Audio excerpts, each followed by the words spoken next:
It's May 19th, 1996. This is an interview with Chaim Klein. My name is Laura Berman. The interview is being conducted in Staten Island, New York, and will be done in English. Good morning. Good morning. Can you tell us your name, please, your full name? Yes, my name is Chaim Klein. And could you spell it? Yes, C-H-A-I-M-K-L-E-I-N. Was this the same name you were given at birth? Yes. Have you ever had any other names? No. And when were you born, Mr. Klein? I am born September 6, 1919, in Bozanov, Which is where? which is near Warsaw, In 100 kilometers from Warsaw. And what age does that make you now? My age is 76 years old. What was your earliest memory of life in Bozanov? My earliest memories and life in Bozanov, well, I used to go to school. I used to go to Cheder before, done in public school. And later on, when I started to grow up, I went to work. If we can go back a little bit, tell me about the members of your family, their names, their ages. The names, my father's name was Isaac. Mm-hmm. And my mother's name was Hannah. My brother's name, my sister's name was Miriam, Manya. My brother's name was Lizer. My other brother was Fischl, Husky, and Yehuda. Did you just say those in order of their birth? Yes, And where were you? I was the first one. My name was Chaim. Do you remember stories about your parents, your brothers and sisters? Did you get along? Yes, we did get along. It was a quiet family, poor, or nice and quiet. We get along all together. And what else you want to know about it? What was your father's profession? My father was a butcher. Did he have a store? Yes, we had a butcher store.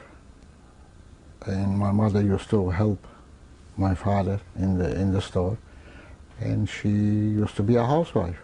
Do you remember what the store looked like and where it was? No, there was the store in Bozanov. This was not a big store, you know. There was a few stores, the butchers, they was all together in one place. It was like a booth, you know, separate, one from the other. There was about 5, 6 butchers over there, and they all was in one line.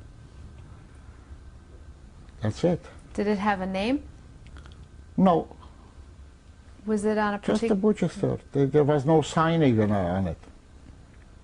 Were your parents well known in the community? Yes, my father was a religious man, not fanatic. Used to go to shul. The kids used to go with him to shul. Was there more than one shul? What kind of a community only was? one synagogue. The community was, in our little town, we used to be about 350 families in our town. This was Jewish families. Christian families was the same amount, it was half and half. And where did you live? Was there a name of your street? There was not really names on the streets over there. No numbers, no names. It's a small little town. Were your parents highly educated people? Well, not really. Well, they were educated in Jewish. Were they also born in this town? Yes, they were born in that town too. Do you remember your grandparents? Yes, I do. What do you remember about them and who were they?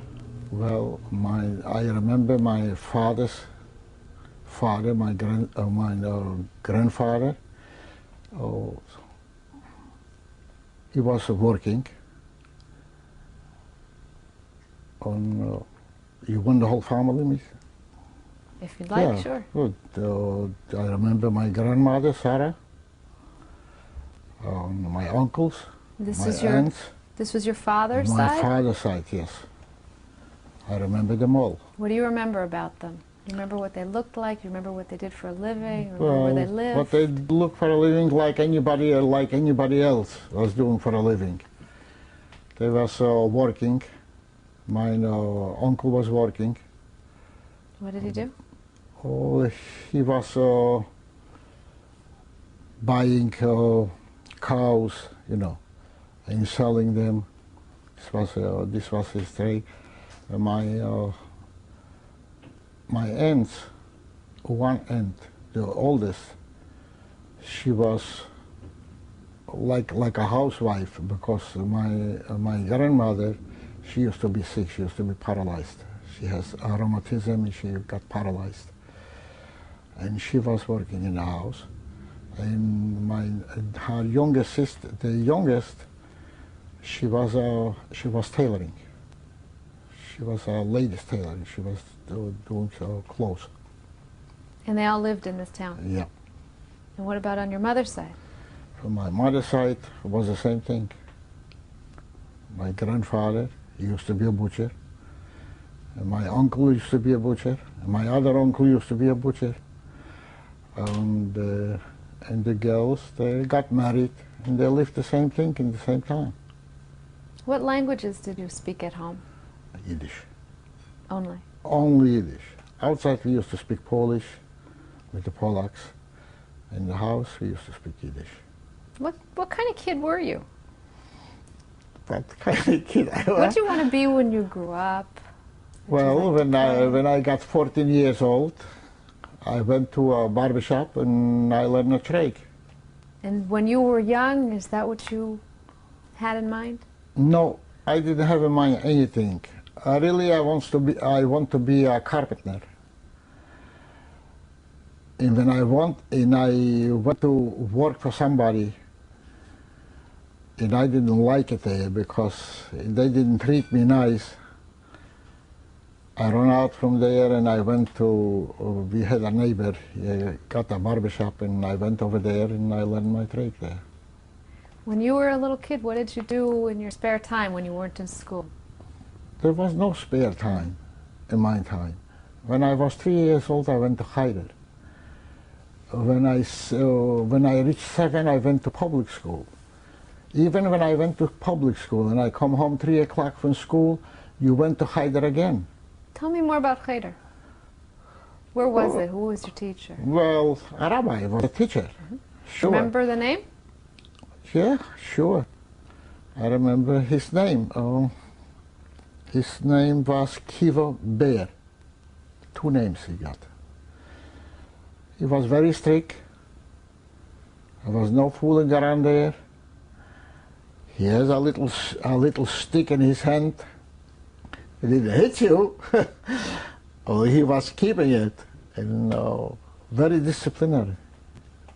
And what did you learn? So and it was no time to run around because we come from school, we went to Cheder, we were sitting to 7 o'clock. When you come home 7 o'clock, you went home and you did your homework from school, from public school, and then you had to sleep. There was no fooling around there. How many kids were in your Cheder? Well, about 15, 20 kids, 15, 20 kids in a Cheder. There was not one, there was more of one. My particular was this one. Were they all? He was the shamash from the shul. The rabbi was the shamash from the shul. Were the kids all the same age? Yes. Do you remember some of these kids, some of your friends? Well, I remembered some. Yossel, Abraham, and Haskell. Were there any events stand out in your mind from them? How about public school? Where was that? Public school was tough. How? Very disciplinary. We used to be 45, 50 kids in a class. And you could hear, when you was in school, when the teacher come in, you could hear a fly pass by. Nobody opened his mouth.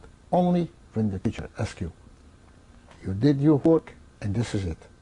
I had good teachers, anyway. Very strict, very good. It's not like today, a child open up his mouth to a teacher. Not there. Do you remember the teachers? Yes. Remember I do remember. any situations with them? No, I really didn't have a rough time with them. I have a good time with them all the time because I did what I have to do. I was very disciplinary, and I didn't have no problems with them. So The teachers, they were very good. If you didn't know something, he told you to come over and ask 20 times. He was not mad. Or when you didn't ask him, and you said you know, and we have later on a test, forget it. You was in trouble. I didn't have no problem with it. So you started cheder when you were 3. 3. When did you start public school? 7, up to 14. 7 years public school. And how long for cheder? The same time. From 3 to 14. Was your family a religious family? I would say yes, religious, or not fanatic. How would you describe religious? Religious, my father used to go to shul every day, in the morning and at night, for prayers.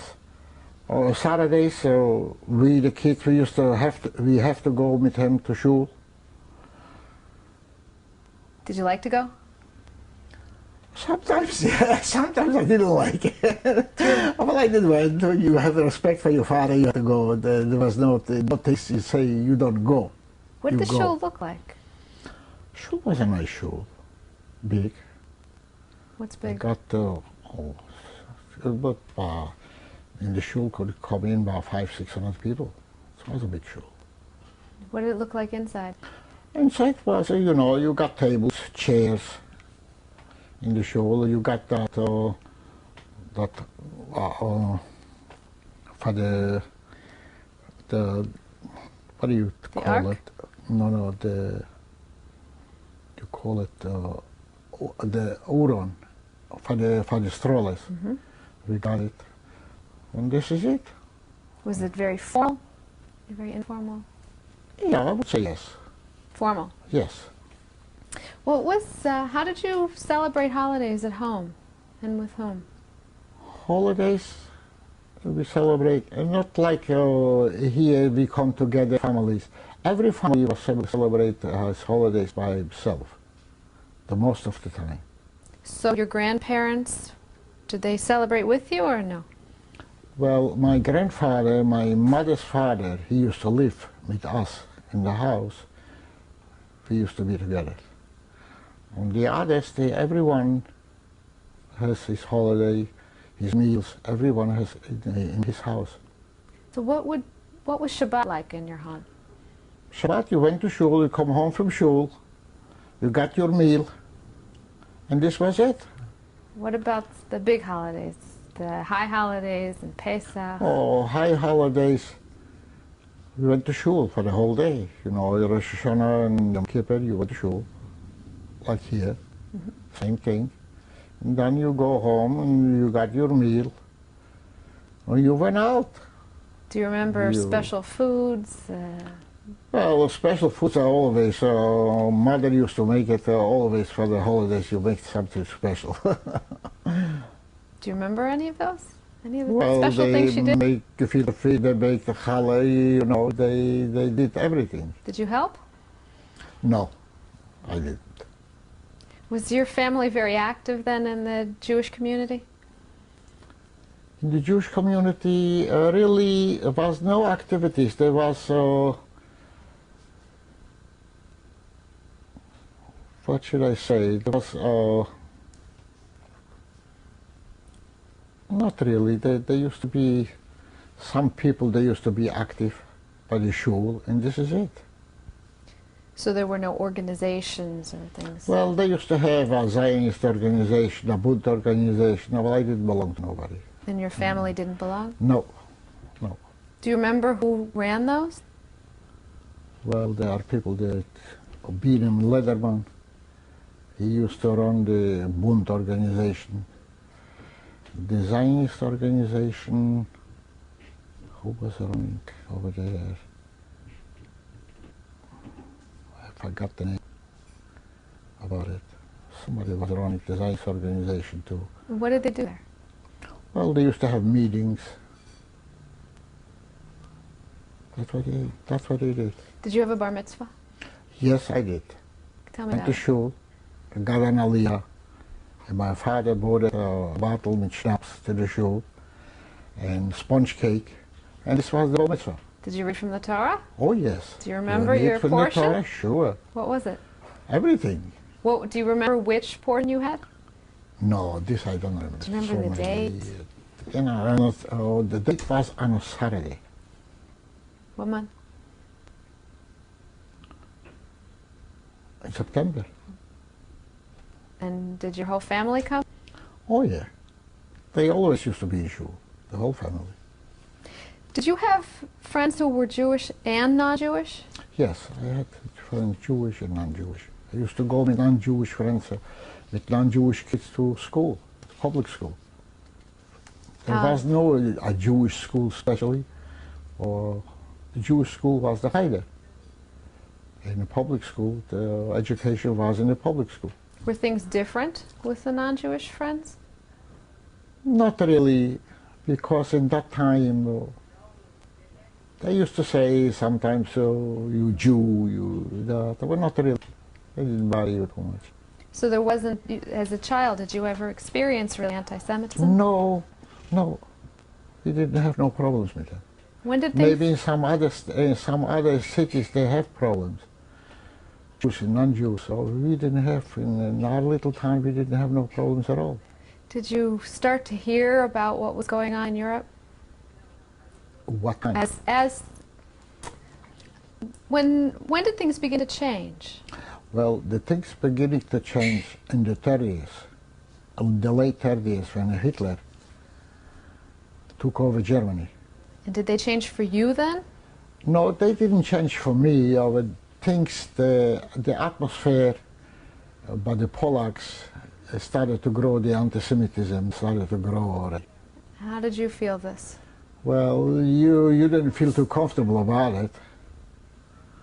Well, you didn't have no choice. You live with it.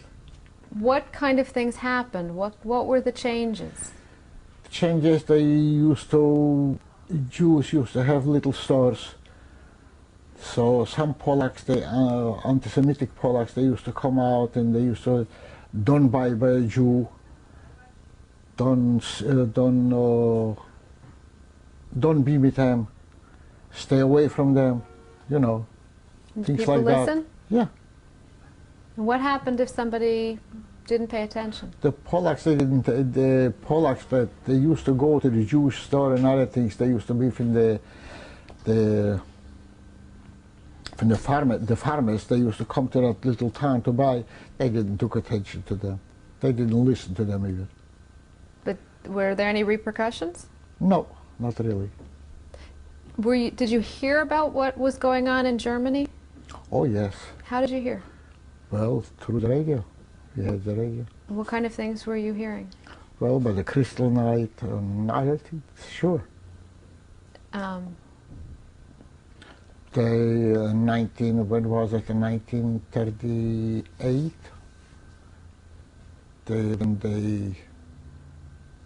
When they evacuated the Jews from Germany, some Jews, they come to Poland. Did they come to your town? No, to my town they didn't come. We used to collect things for them, to help them.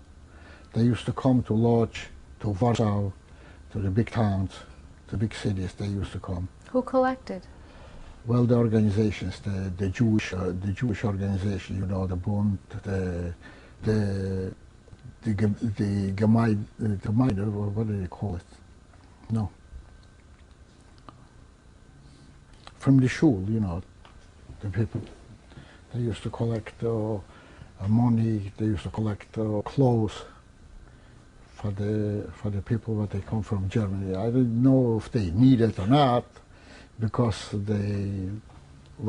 how much I know, the Jews that they come from Germany, they didn't come poor. But anyway, they did it, something for them. What did you understand at this time to be going on? Well, we understand that the time it's not going to be good. It's going to break out of war. And, we were sure the Polacks are going to beat the Germans. That's what the atmosphere was around. But it was just the opposite. The minute they started to shoot, when the war broke out, the Polacks, they finished. Did things change with your non-Jewish friends? When? In the time from the war? Or before? Before. Before the war? A little bit, yeah, they did change. How? Well, they point on you were a Jew, you know. Anything more serious? No, not really. What about teachers? Anything change at school? No, in the school, no. The school, we didn't know that. And in school, there was no politics, no nothing. And how did things progress from there? From where? From school? From that time, how did things progress? Well, we grow up, we got bigger, we finished school, we grow up, we went to work. This is it, till the war broke out. So you finished school, you were how old? Yes, I finished school. And how old? 7th grade, 14. 14. And what did you do then? I went to work. I went to the barber shop and I learned a trade. Who taught you? The boss for the shop. He Do you remember him? Yeah, sure. What's his name? Chaim David, the same name what I have. You wouldn't believe it. So where was the shop? The shop on the same street where I lived. Do you remember what it looked like? Oh yeah, it was a nice shop, sure. Yeah. What was he like? He was a nice man, nice Jewish man, sure. Did it take you a long time to learn this? Well, I was 3 years by him. And then? And then I went to Warsaw and I started to work in Warsaw till the war broke out. So when did the war break out? In Where were 1939. you? How? In 1939. Do you remember that time very clearly? Oh yeah. What happened? Well, what happened? From your perspective. Well, the war broke out and the Germans, they started to bombard Poland, and Warsaw was an object. And I ran out from Warsaw, went to my little town, back home, and it was nice and quiet by us. And Warsaw was terrible. So what did you see that day that the Germans came in? When the Germans come in, And where were you living? What did you see? I was in Poznan. When the war broke out, I went to Poznan. How did you know to go from Warsaw back home? What happened? We know it. You know when the war was going to break out, because Hitler was talking on radio and everything, and that's it. You went back home? Yes. And what had changed there in the time you were in Warsaw? When the Germans come in, it was bad. Tell me about it. Do you remember the day? They come in September. About when 10 days, the war broke out in September the 1st. About the 78th, the Germans was in. How did they enter? What happened in your town that day? Oh, they entered, they occupied everything, and that's it. Did you have any confrontations with them? Confrontations, really we didn't have. They right away when they come in, they make it a Judenrat. What can you tell me about that? Well, the Judenrat, they took one Jew and they make him the head from the Jews. You know, he supposed to direct people to work every day, Jews, especially Jews, to go out in the streets here to clean there, to clean there. This was and then they started to say that there's going to be an evacuation if we didn't believe it. It's going to be an evacuation in my little town. And all of a sudden, boom, they surrounded the whole town in 1940, in the beginning. This was in, I would say in March, in springtime. They surrounded the town. They took us all out, whatever we can grab in the hand. We took it, and they evacuated us to Ghetto. Let's go back for a second. Who was selected as the head of the Judenrat? They, the Germans. They selected this person. No, how did they choose this person? Who knows how did they choose? They choose it. They just choose one. Do you remember who it was? I remember. I forgot his name. What was his name? I know him very well. He used to have a store for materials, for clothing, and they select him. And how did he let people know what they were to do? How he know? He called them up. He went from one place to today he went here. He went at night and he says, tomorrow morning you got to go here. You got to be 8 o'clock or 7 o'clock in the morning. You got to be there. You got to go to work. And did he come to you? Well, they come to my father. I was young at that time. They didn't took me. They took my father. What did they tell him? Oh, so they told him. They didn't tell him anything. You got to go to work, and they took him to work. What kind of work? Dirty work. Like what? Anything, just not to be at home. Cleaning the streets or other things like that. How did he react? How he react? Did it change him? He couldn't react anything. What he can do. But when he came home at the end of the day, was he different? Well, he was not too happy about it. And how long did this go on before the time you said that they surrounded the city? This was from 39, from September, October they started to do that till spring of 1940. Did it progress? Did it get worse? It got worse. It got worse. How? How you couldn't go out at night like you got to be the minute it got dark in the house. Outside, you got to be in the house. You cannot walk in the street. At night, only early in the morning when you have to go to work. That's it.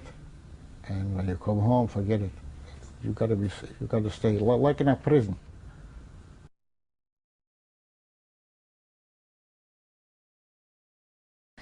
Mr. Klein, you were just telling us about the rules when the Germans occupied your town.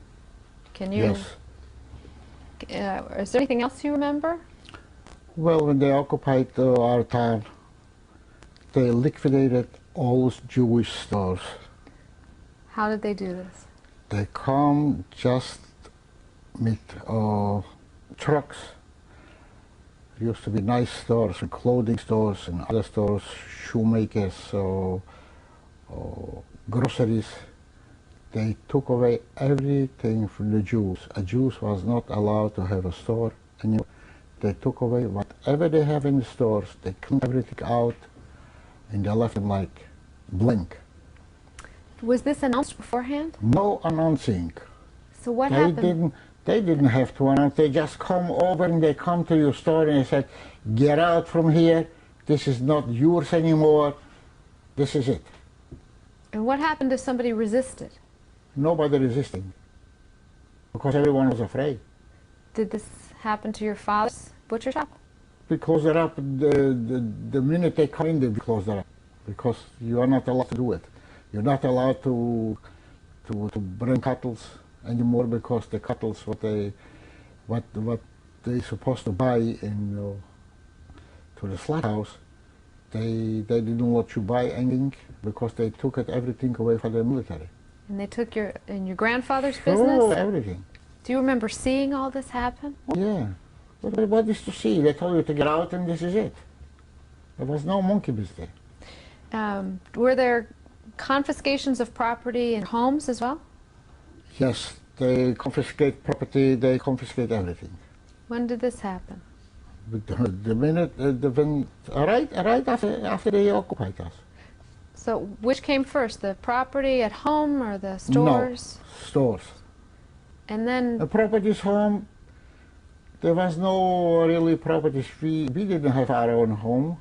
We used to live on a rent, somebody else. The most of the city used to have a rental by the Płock, you know. Some of them Jews, they have some houses, or not many. So when... So in 1940, this was only a few months, and they took away everything. And we went out from the house when they evacuated us.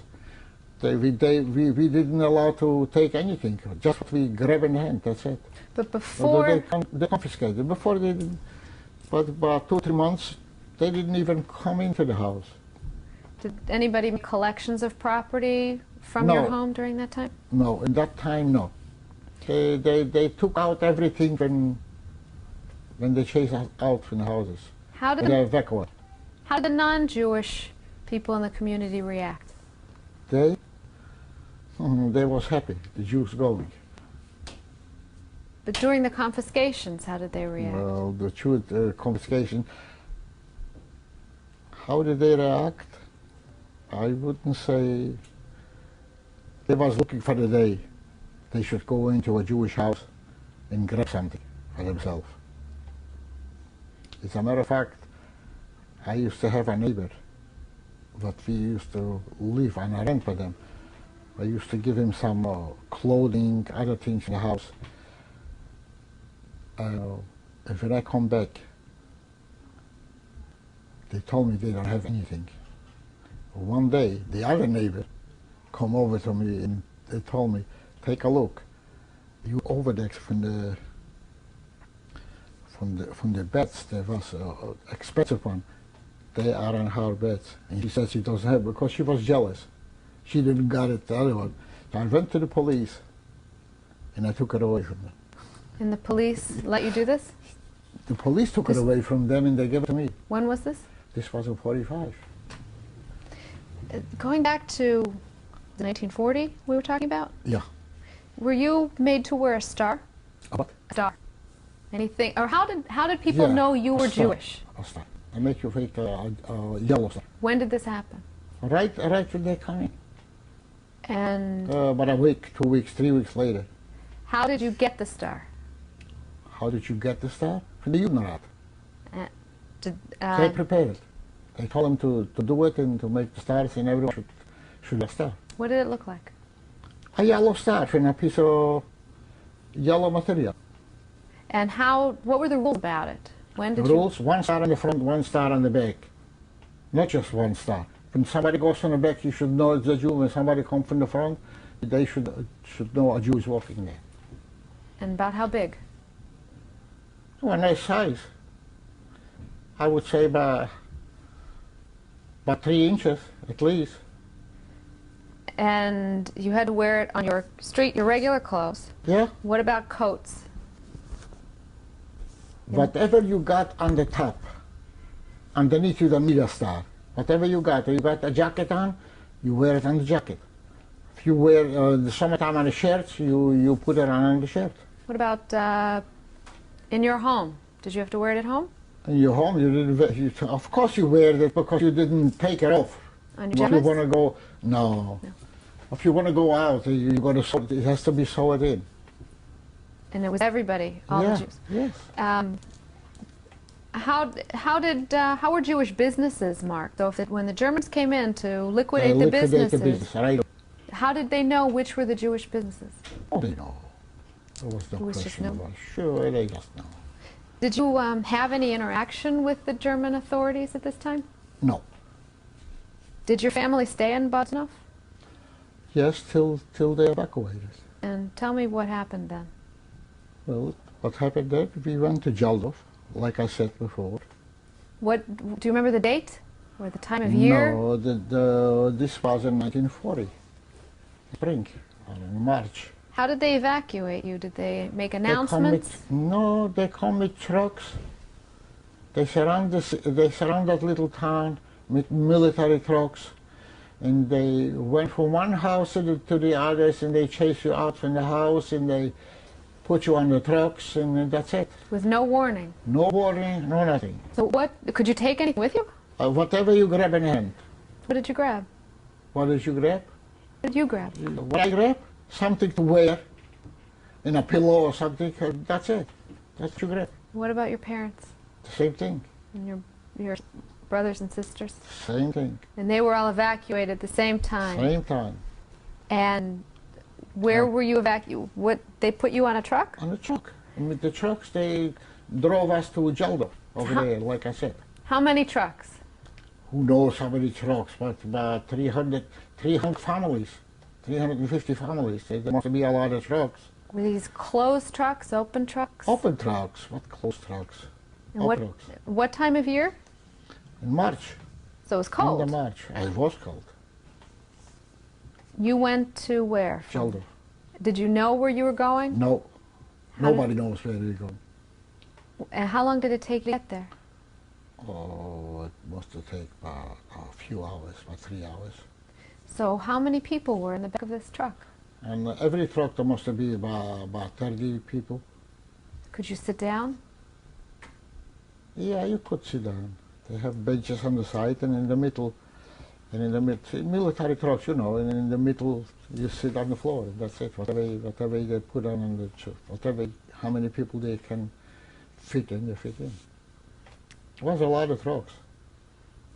And did you stop along the way? Anything happen No, on the trip? No. And you arrived in Geldo. How did you know where you were? Well, we saw there was a sign there. And what was there? This was a military camp for the Płocks, a cavalry for the horses, stables. And then they put us in the stables over there, and it was for a few days over there, and then they evacuated us. They took us to the train. There was a big trains over there. Put us on the train and they evacuated to Czenstochowa. So tell me a little more about Geldo. It was a few days? A few days. And what did those days consist of? Nothing. So what did you do? What did you think? They took you out to clean up, you know, the stables. It was not necessary even to do because there was no horses there. There was no nothing. And I told you, clean here, clean there, clean that, and clean that. It was not necessary to do anything. Were you with your family this whole Yes. time? All Yes. in the same stable? In the same stable. Did they give you food? Yeah, they give some food. Bread, water, that's what food. What about gave us clothes? Clothes? Yeah. Same clothes you came in? Same clothes you came in, same clothes you wear. And then they put us on the train and they evacuate us to Czenstochowa. Did everybody go on the train at the same time? Yeah. So what happened that day? It was in the morning? Yeah, even in the morning they take us out, everybody, from the stables. They put us in a line and we walked to the train. It was not far. Did they have Very close to the train. Was this the entire Jewish community of Bodzanov? Yeah, the entire Jewish community of Bodzanov. Did they have a list, do you think? Did they seem to know names? I don't think so, if they have a list or not. Maybe yes and maybe no. I don't think so. Maybe they have a list from the Judenrat. Probably they have a list from the Judenrat. Did they ever count you or somehow No, seem to they know? didn't count.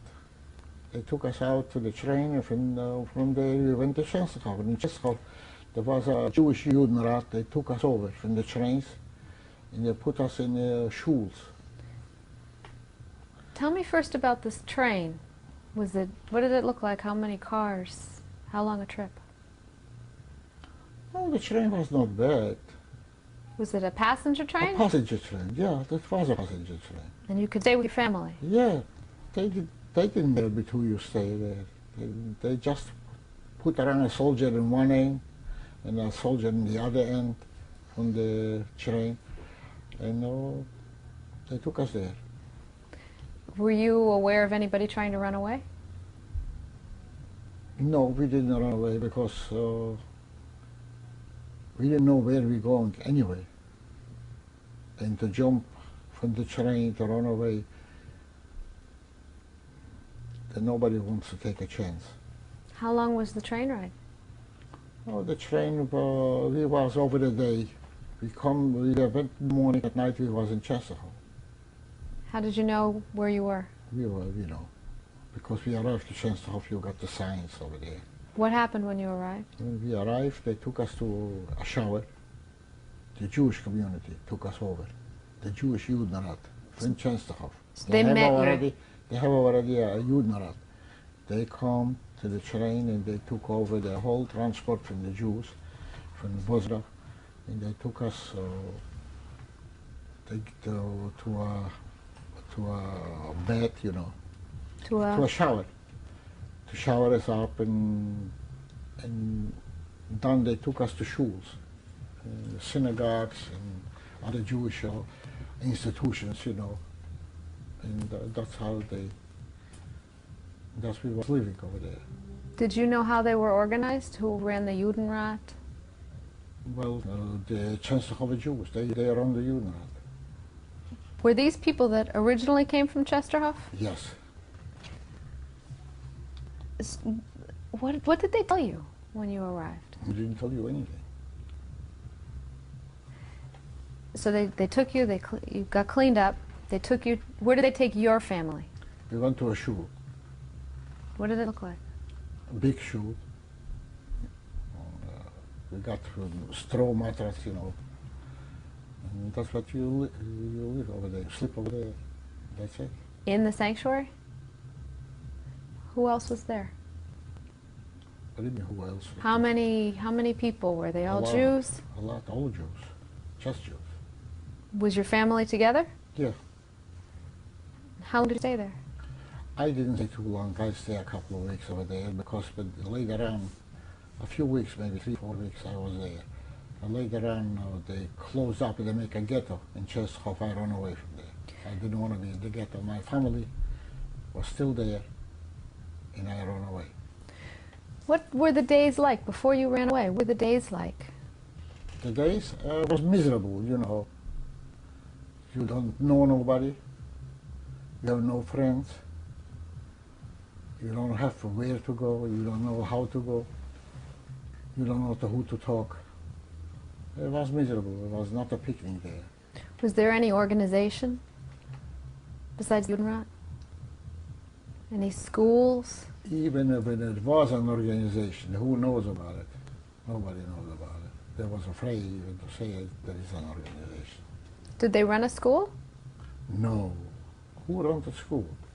Did they run, were there...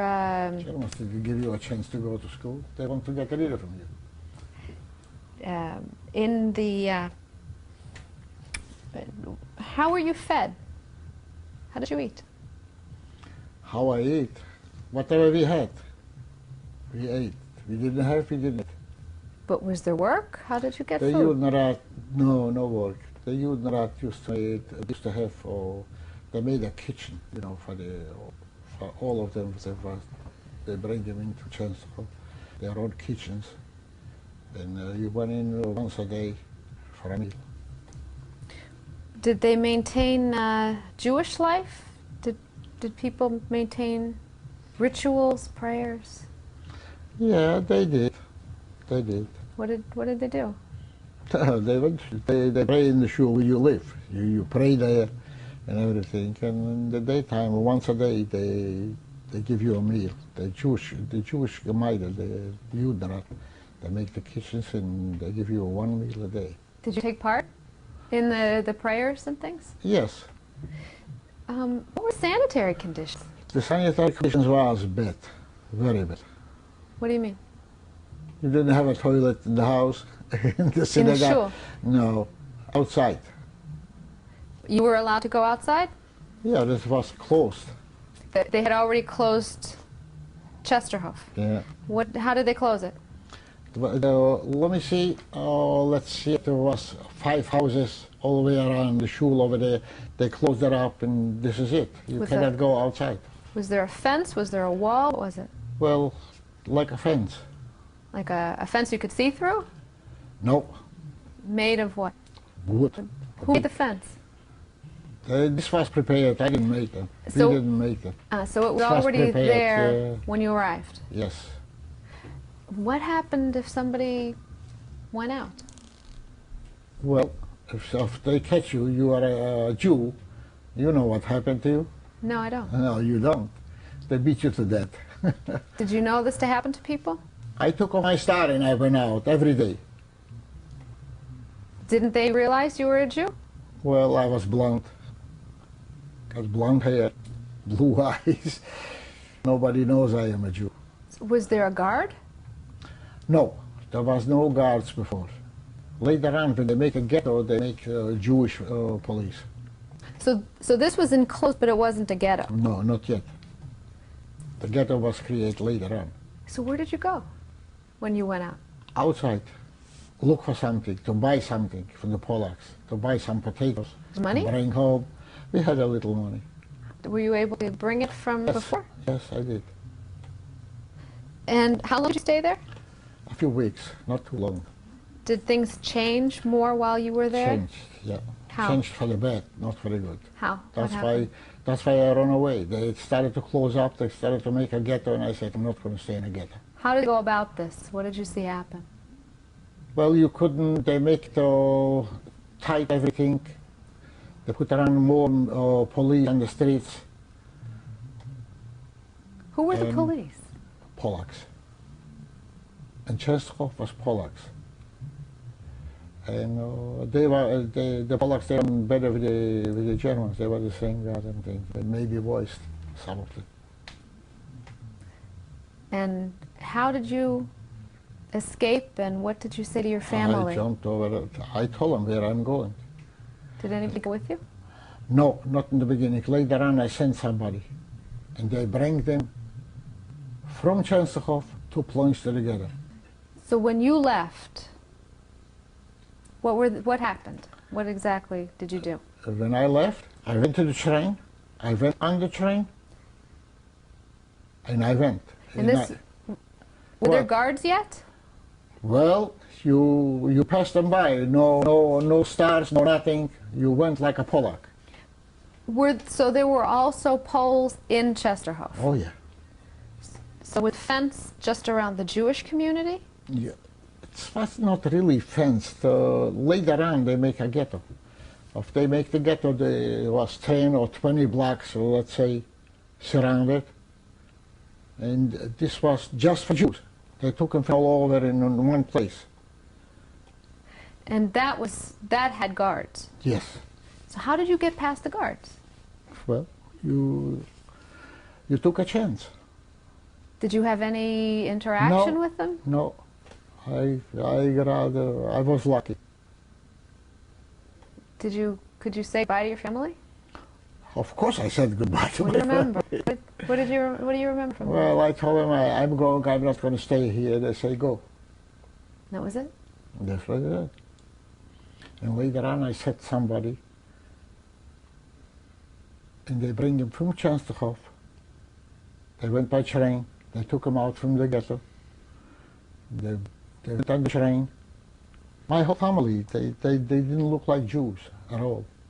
You see the pictures over there, you'll find out. And they put him on the train, and they brought him to Płock. And they went in the ghetto. Were you already there? And I was there already. How did you come to Płock? Why Płock? Because my uncle was there. And you had money for the train? Oh, yes. And nobody questioned you? Tell me about Płock. Płock was also a Jewish, a big Jewish community. A nice little town, nice town. Not a town, a city. There was a lot of Jews. Who was the uncle that was there? Shmuel. Who, and which side? This was the oldest son from my mother's side, Did my he, uncle. did he know you were coming? He didn't know it coming because there was no communication. So when did you arrive? Well, I arrived there, and they was happy to see me there. They asked me where is my family. I told them where it is, and they say, you know what? Maybe we'll send somebody, bring them over, and we did. Who did you send? We sent somebody. There was a Jew. His name was Tabak, and he brought them from Czenstochowa. He was looking like a Płock. They didn't know he was a Jew. Tall, husky guy. He brought them from Czenstochowa to come out from the ghetto. He brought to Płock. Płock was no ghetto in that time. What was it like in Płock? A normal life. And did your uncle have a house? Yes, my uncle had a house. I was living with my uncle over there. So nothing. The ghetto started in 1942. When was the? I think the ghetto started in 1941. You know, when they attacked the Russians. When was it? In 1941. They attacked the Russians. The Germans attacked the Russians. Time when they make a ghetto. They closed up one side.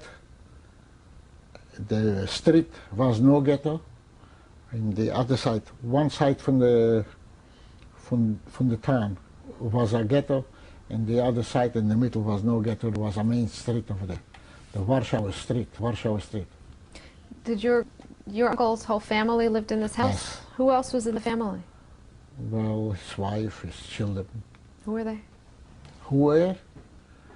His wife was Leah. They are not alive. His son was Chaim. How long did you stay there? Well, till I went to Auschwitz.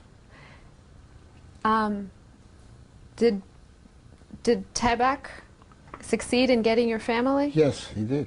Who did he He get? brought them over. And The whole family. just your immediate family? No, my father, my mother, and the kids, and my brother and sister. What about your grandparents? No, the grandparents, no. Did you ever see them again? No, I didn't see him again. What about aunts and uncles? Same thing, I didn't see him again. So what do you remember? The only uncle that is Shmulek, what I went to Płock. What do you remember from when they arrived? How long did it take for him to get them out and bring them to Płock? No, not long. About 2 months later, I was there, 3 months later, because I was working on an airport for the Germans. How were you selected for this work? The Judenrat selected Do you- from Płock. And we went with trucks every day. They took us over there to work, and they bring us back to the ghetto. I was working over there for the Air Force. What did you do? They built an aerodrome for the airplanes. What was your role? We built streets over there for the airplanes. Do you know how the Judenrat was organized? Or who was instrumental? Yes, Ramek, he was the head from the Judenrat. And how were announcements made? How were orders given? Well, through the Judenrat, they give the orders, they select the people, everything. Did you have to go to them, or did they come to you? No, they come to you. They come to your house? Yeah, they come to you. They send the Jewish police. They send to your house and they give you a note or something. And that's the way they select you. Were you paid for this work? Yes, we got paid from the Germans, sure.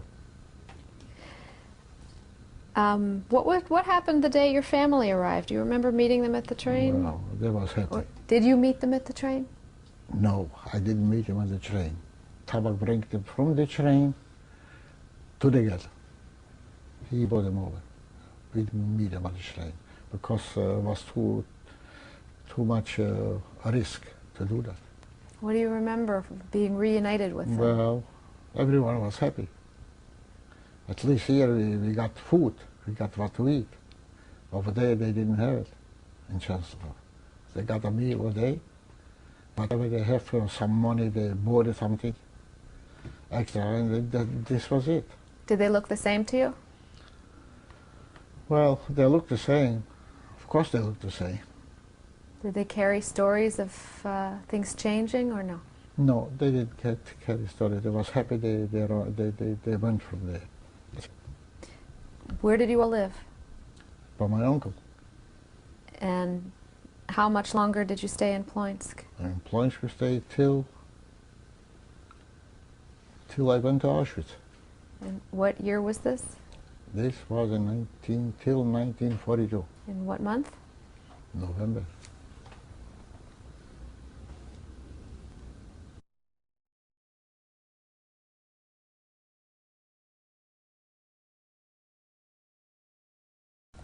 Mr. Klein, we were just talking about your time in Płock.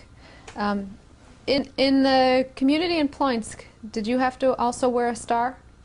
Yes, we did. Was it the same? No, we didn't wear a star. We wear a band on the arm. What did it look A like? white band with a star. And where did you get this? This you have to make it by yourself. Did you make your own? Yes. How did you do this? You sewed by hand? Sew it by hand, and you make a big star on the right arm, and that's what you wear it. Were there instructions about how this should be Yeah, done? sometimes like 3 inches wide, you know, the white band and a big star. That's what you wear it. What were the rules about this? Well, the rule was if you didn't wear it a star, you know, they catch you, you got punished for it. Did this happen? Did you see this happen? Oh, it happens a lot. What did they To do? a lot of people. What did they do? When I was prepared for it too, because I ran out to the ghetto. I used to smuggle in food to Płock in the ghetto because I know the farmers all the way around over there. I used to go out with my brother Leo, and we used to smuggle in food to the ghetto, and we used to sell the food, and that's the way we feed each other.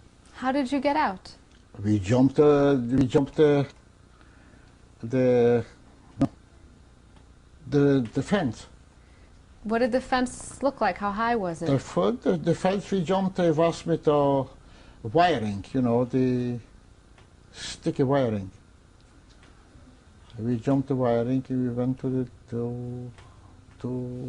the farmers. At night, we jump out at night, we come back at night. Weren't there guards? It was guards. Some guards we bribed them With what? with money And where to did? get out. And the money came German guards.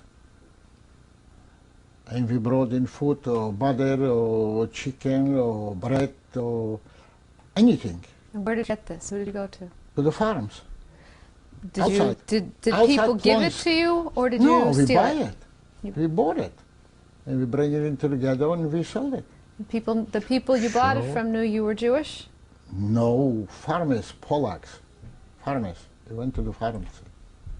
And we bought it. We know the Polacks over there because it was in the same area where I used to grow up. It was near. Near Bozanov, not far away, about 10 kilometers from Bozanov. We know the area, we know the Polacks over there. That's why we were going over there. We used to go there and we buy food and everything. And so you came back into the ghetto at That's night, right. and you used this to feed yourself, your Feed family, and family, and we used to sell it too. who did you sell it to? Just other people? Jews. You not sell it to somebody else. There are people they were afraid to go out. They didn't want to risk their life. Did anybody get wind of your having these extra things, this extra food? Was there any trouble? No, I don't think so. There was trouble with it. They was maybe jealous because they couldn't do that. Well, we do it. We did it. Me and my brother, we did it. My mother used to go out too. Where did she go? To the same thing, to farms. She could jump the fence? Yeah, she didn't look like Jewish at all. And she went over there too. She went to the farms with us. And we bought it. Not all the time. It was, sometimes she went with us too. Do you remember, did your uncle have an address? where you live? An address? Yes, they have, on the Warsaw Street. Excuse me? Warsaw Street. Do you remember the number? No, I don't remember the number. Or Warsaw Street. You mentioned evacuation. Tell me what happened. What evacuation? From Płock? From Płock? Oh, to Auschwitz? Was there some other time? Was there any other time you left Płock other than to go out for the food? No, for the food. This was the ghetto. No evacuation. So did you ever leave Płock to go anywhere else? No. I left Płock when it was the Bloody Sunday. What happened? There was people illegal in the ghetto, illegal. The Jews what they used to live in Płock, they were legal. The one like me, when they ran away from somewhere else, and my family, we was illegal. We didn't have no passport. I used to have a special passport for the Judenrat. You are legal.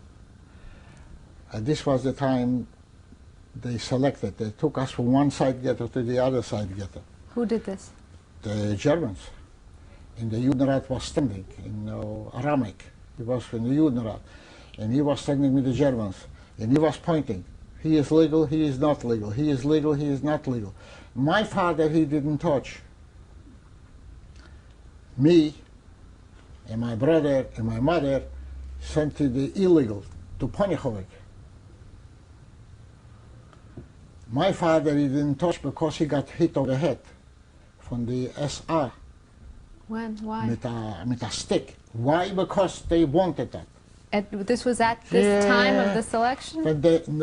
When they took us from one side ghetto to the other side ghetto to select who is legal and who is not legal.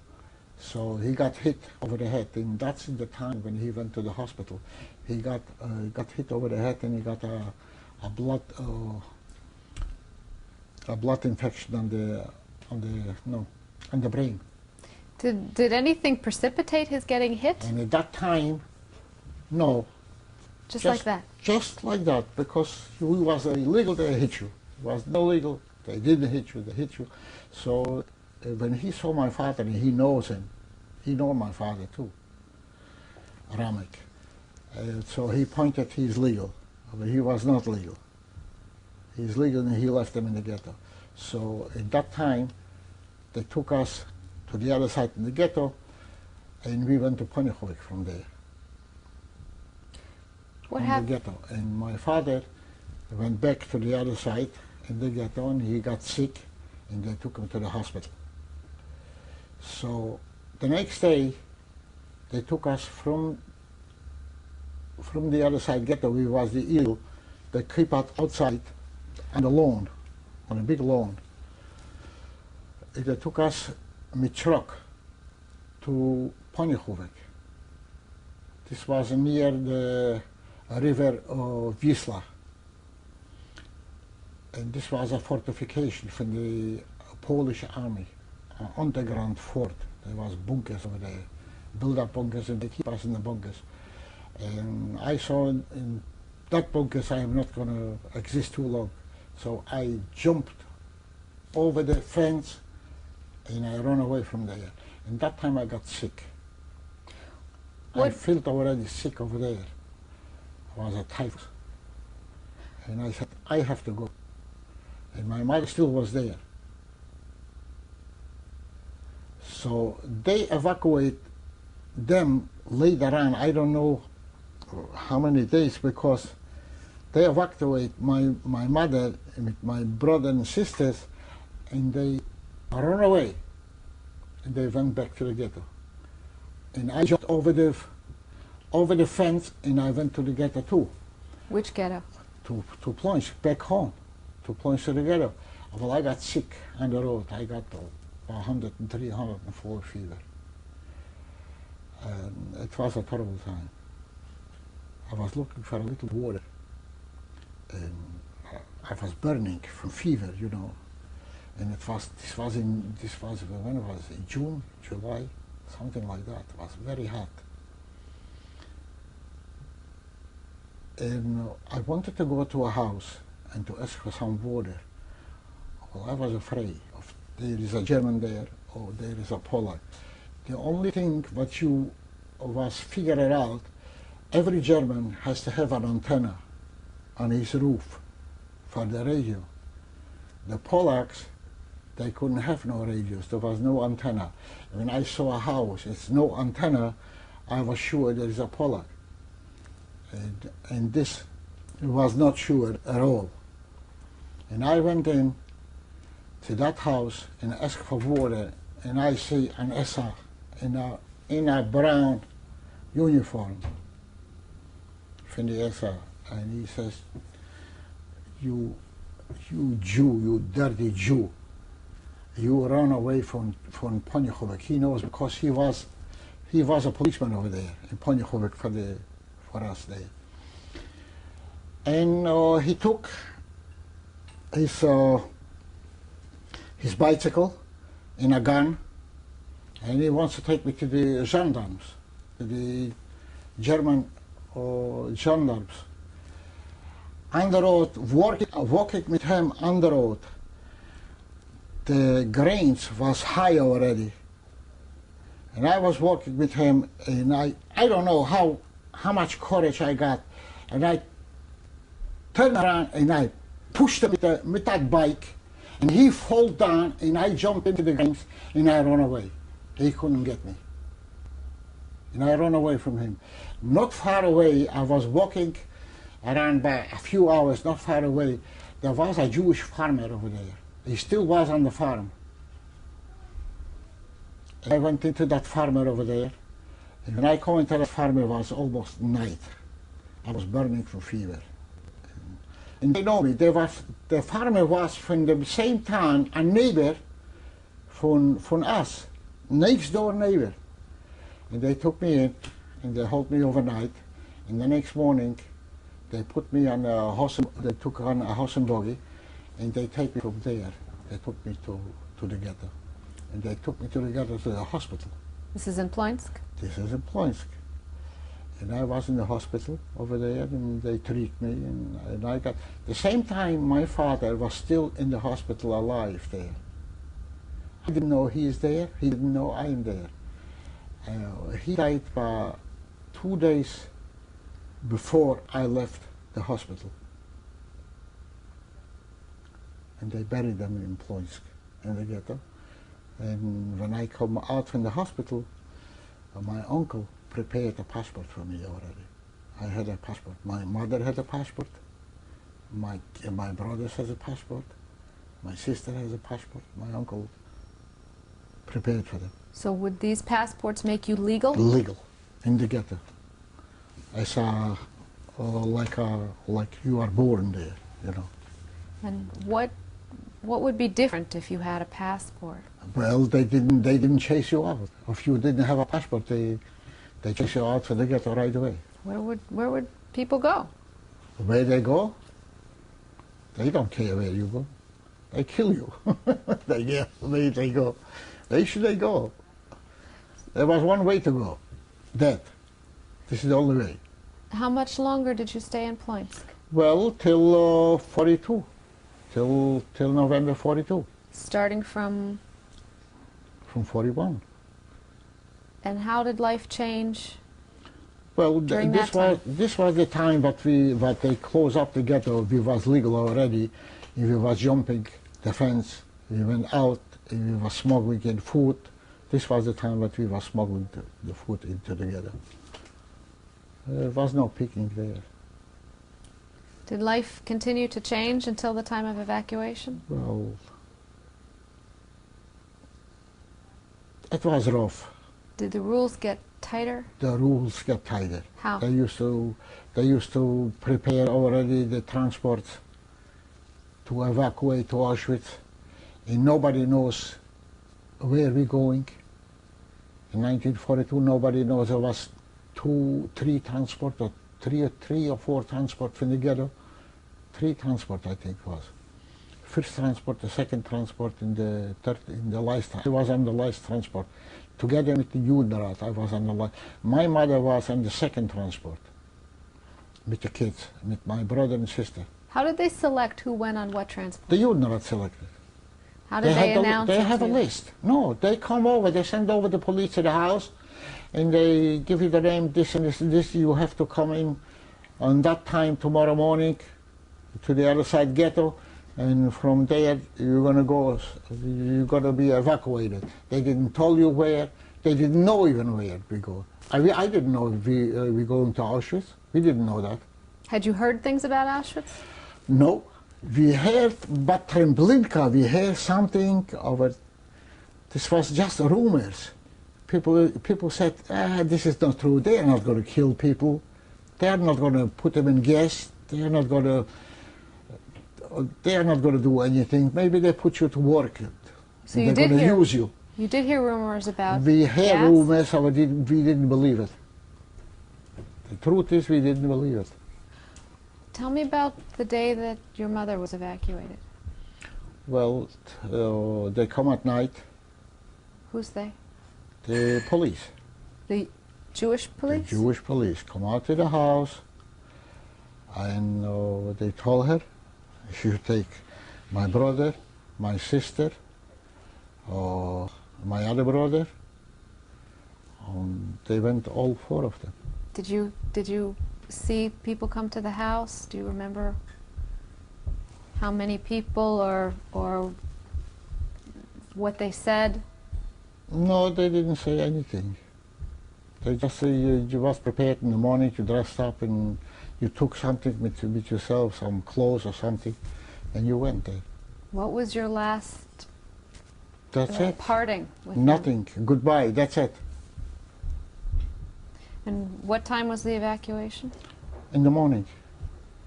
Did you They go took with to them no, out of the house? Nobody could go. Nobody could go because it was a ghetto. They didn't let you go. They went by train. They took him to the train and they take him to Auschwitz.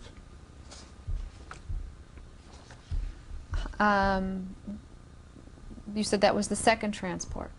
Yeah, When was yours? mine was the last one. When was that? November, end of November. And your mother's was? In middle November, 2 weeks before. So you were with whom for this time? I was this time with my brother and my sister. My mother with my three other brothers. What happened the day that you were evacuated? They come the same thing at night, and they told us tomorrow morning we have to be the other side ghetto, and from there we're going to be evacuated. What were Same you? thing. But the Judenrat. What were you told to take with you? Nothing. They didn't tell you to take. Did you anything. take things? Yes, I did. I took some clothes, whatever I had, and that's it. And where did you have to report? To the Judenrat, to the other side ghetto. And then? And then they took us to the train and they evacuated us and they took us to Auschwitz. What kind of train? Was a regular train. Passenger train. Yeah, passenger train, yeah. How many people would have been on this transport? Was a lot. Was a lot. More or less, I don't know. It was a lot. Were they About 1,500 maybe more. so each transport was that big? Yeah, maybe more. Tell me about the train ride. The train was all right. They didn't bother us. There was soldiers. There was in the beginning of the train, in the middle of the train. But every thing was two soldiers, one in the front, one in the back, with machine guns on the top. Till we arrived to Auschwitz. How long did that take? Oh, that took us. We were standing on the road. We went overnight. The next day, in the afternoon, in the late afternoon, we arrived to Auschwitz. Was there any food along the way? Food, whatever you had, whatever you took it with yourself, you had it. They didn't give you anything. Any stops along the way? There was stops because the trains they have to wait When they have a through pass, they can pass through. So they have to wait for the other trains, for military trains maybe or something, to pass them by, and then when it was open the road, we went. And from there we arrived. We arrived late afternoon, around 4 o'clock, 5 o'clock. It started to get dark. And they took us from the train, left and right, left and right, left to the gas chamber, right to the camp. And they took us to the camp. Who gave the orders? The SS. They was waiting over there. Did you know what left and right meant? No, we didn't know. How did you find out what you just said? We find out when we arrived when we walk into the camp. We find out we are in the camp. In the other words, there was trucks over there who was waiting. They put them on the truck. They took them to the gas chamber. What happened with the other people in your family? But other people in my family, my sister, they put it on the truck. My brother and me, they put in, we was together. And we have the same tattoo. I have 71, 84371, he has 84372. Tell me about this orientation. When we arrived over there in the camp, there was over there people, but they did the tattoos. How was done? Who did this? Or the same thing, people but they was in concentration camp. Excuse me? People who was in concentration camp already, some like me. These were other Jews. So when you went to the one side, where did they take you first? To make the tattoo. And in what kind of building? After the barrack. In a barrack. And then? And then from there, they took us to a bed. They took all the clothes, a few off. They shave you up. They give you a shower. And they give you their clothes. You left everything there because if you got hit in some money or something, the shoes, everything they took away. Did you know that that you were going to be given new clothes? No, we didn't know. We know it when we got it there. Otherwise, we didn't know anything. And then? And then then they select you to a barrack, to a number. Let's say I was in barrack 15. That was your number? No, not my number. Where I used to live, in that a house, like a house, a barrack. They built it, So what was the number of the barrack? Do you remember? 15. What did it look like? There was nothing there. There was bunks. And they give you a bunk over there and you sleep there. Any blankets? Blankets? Yeah, you got a blanket over there. Mattress? Mattress? Your own bones. How many people in a bunk?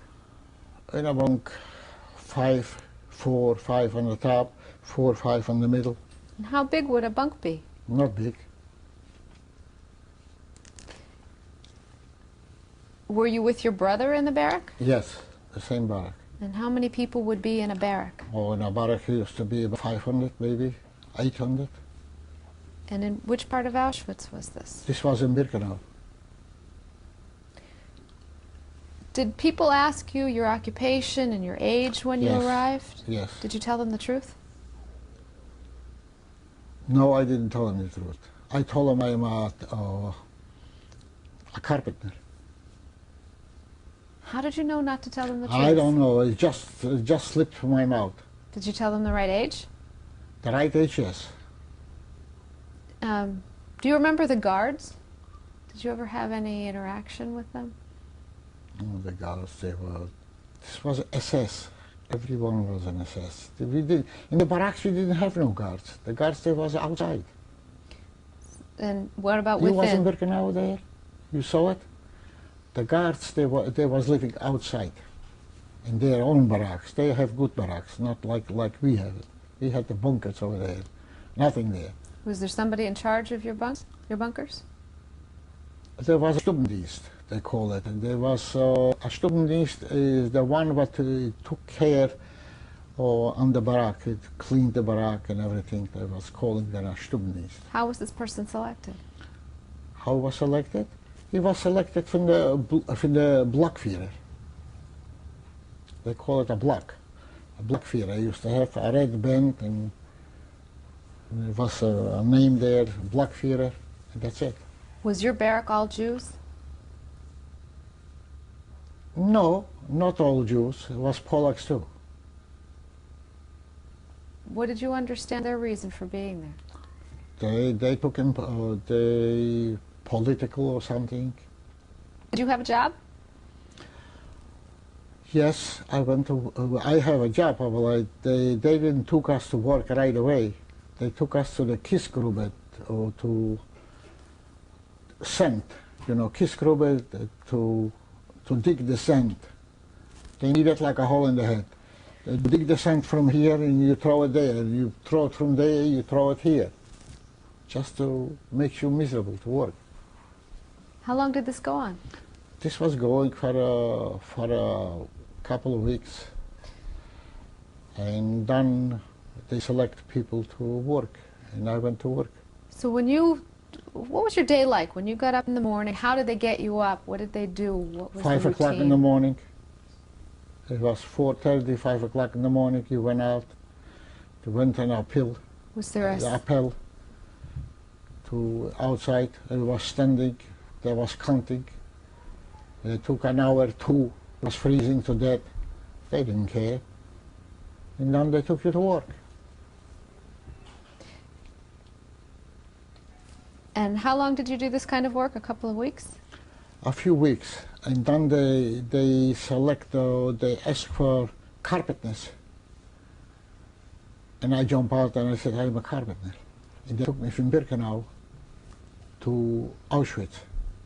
And I went to Auschwitz over there and I went to work in a carpentry. What did you do there? Well, we was building things over there for the military.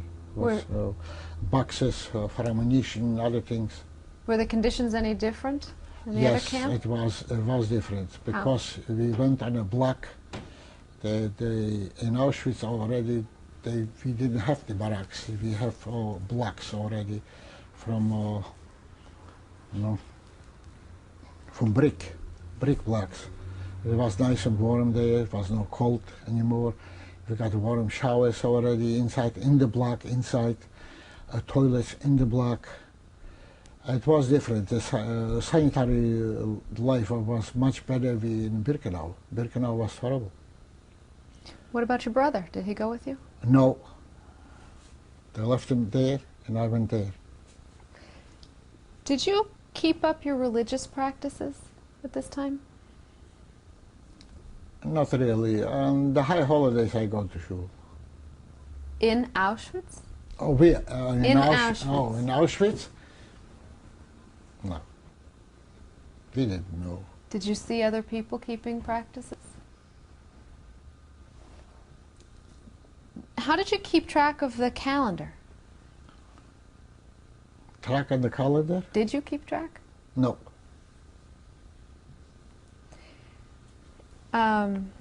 Was your routine very different at this other part of Auschwitz? Yeah, the routine was, in Auschwitz was different. The life was different. You was scared for selections and other things, so the life was different. You got your meal on the time in the morning, you got, at night you got your coffee or your tea with bread, your portion bread for the morning. Sometimes you left it. You ate it all at night, and you didn't have in the morning to go to work. You was waiting till noontime, till they bring you the food on the field where you was working. It was different.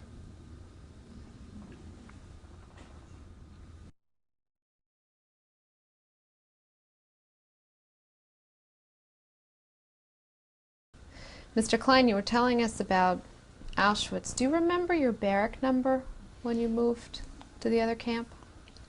Also, number 15. It was not a barrack, it was a block. And how long were you in this block? Oh, up to the end. Just one block? No, I was in 2 blocks. Really? Just a moment, just a moment. I was in 3 blocks. When I moved into Auschwitz, they took me on block 18. Over there was the Carpenter Commando, but they chose me for the Carpenter. I went to the Carpenter Commando in the day away.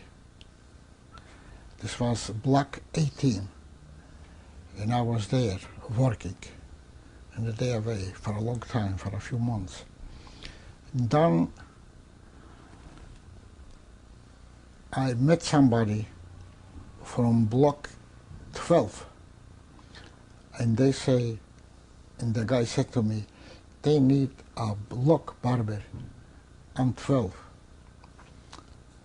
Did you want to go there? I said, why not? I'll go there. And I went on block 12, and block Eltester, the guy that was the head from the block, also a German. He was also in concentration camp. And he took me in, and I was there a block barber for a long time. Was it easy to transfer from one block to another? It was not easy. Well, he fixed it up. The guy fixed it up, And they transferred me. tell me about your experience as the barber there. Well, I give haircuts and shaves for the block Ulster, and for the people in the block. I select people from the block, but they live in the same block. Used to be barbers over there too. They used to work, and I select them, and they cut the hair for the Häftlinge. A Häftling was a guy who was in concentration camp. They call him a Häftling, and they did the work for it. And I was inside. I got more food.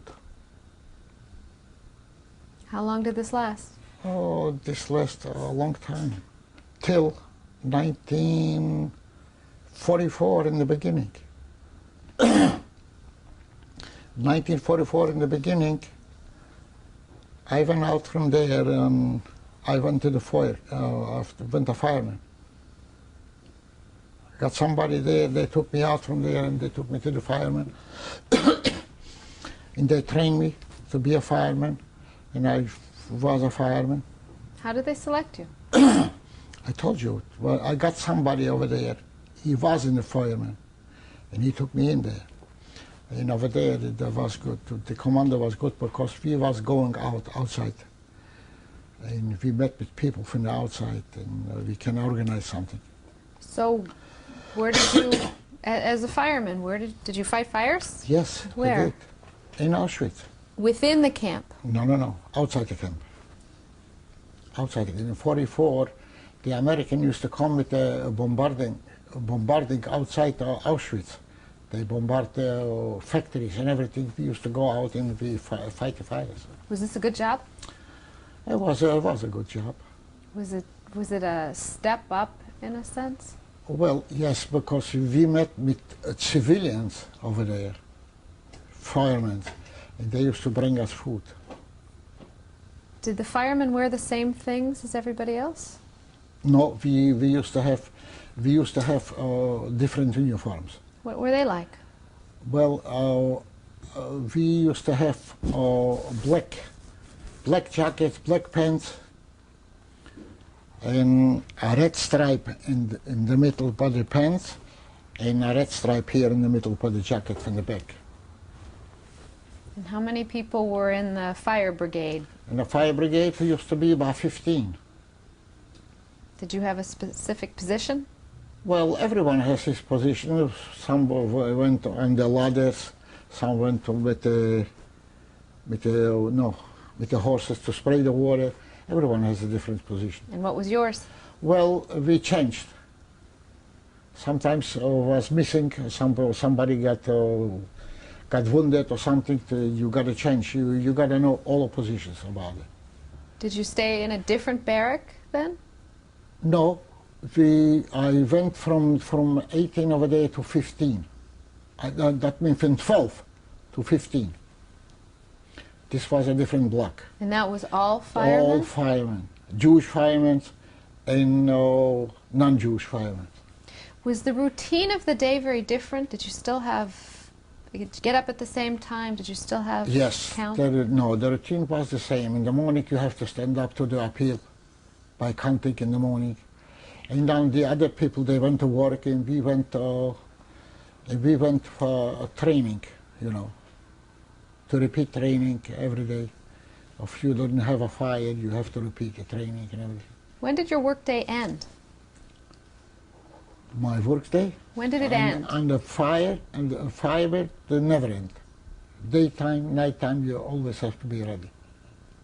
If there was a fire at night, they wake you up at night and you went out. Was there camaraderie among the other prisoners? Among the prisoners in general? Yes. Interesting conversations or? Well, conversations was quiet. What do you mean? Quiet. You didn't talk loud. Somebody should, if you have trust to somebody, you talk to somebody. If you didn't have trust to him, you didn't talk. What kind of things did people talk about that they were worried about? When the war is going to end, how the war is going with the Germans, with the Russians, how it's going with the Americans over there on the other side. We know everything about it. Was there any kind of resistance movement that you were aware of? Well, that's what I told you. It was just a group, not a resistance. I used to have a radio, so I used to hear the outcome from the war, what's going on the west side, what's going on the east side with the Russians. We know everything. How many people in this group? Well, 10, 12. How did you find out about this group? Well, we know each other from before. Were all Jews? All Jews. All no, Poles? even Poles too. And was there a leader of the group? No, there was no leaders. How long did this go on? It was going for the last year. Excuse me? In 44, the whole year around. This group was just 1944, Yeah. not before? No. Maybe it was before too, we didn't know about it. Maybe we know about it or we didn't belong to it. So this group listened to the radio, and did they take any actions? Did they do anything, try to do things? Well, we organized ourselves in the time they're going to evacuate. They said they're going to mine it, the whole area, and they're going to blow up everything. Who said this? That's what was the rumors. The Germans, they're going to put around mines under the blocks and they're going to blow up everything if they don't have the time to evacuate us. In the meantime, they had the time to evacuate, they didn't do it, so we prepared ourselves to hide. And we hid it. By the end of 44, in the beginning of 45, and the Dead March, that's called the Dead March. When they evacuate from Auschwitz, they kill a lot of people over there when they walk to Germany. So a whole group of us, we went to a bunker. We have prepared from the firemen. We had a cellar outside the camp. And when we went outside, when they evacuated, we went over there. The same night was a fire when we were supposed to go out. And we went out. When we supposed to come back, we didn't go inside. In the camp, we went straight to the bunker over there. We know you have to stay there, otherwise they're going to evacuate us. So we stand over there, and the next day we was free. Where did was the cellar there before?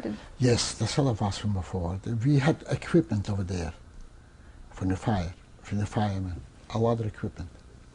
How many people hid with you? Well, the whole group, but 12, 14 people we was there. Do you remember any other names? Oh, I wish I would. I wish I would. There were no guards with you when you went out as a No, fireman? when we went out as a fireman, we come back in the area from the camp. In the area of the camp, they don't need it because they had posts outside, farther away, terms over there with guards. So we went inside.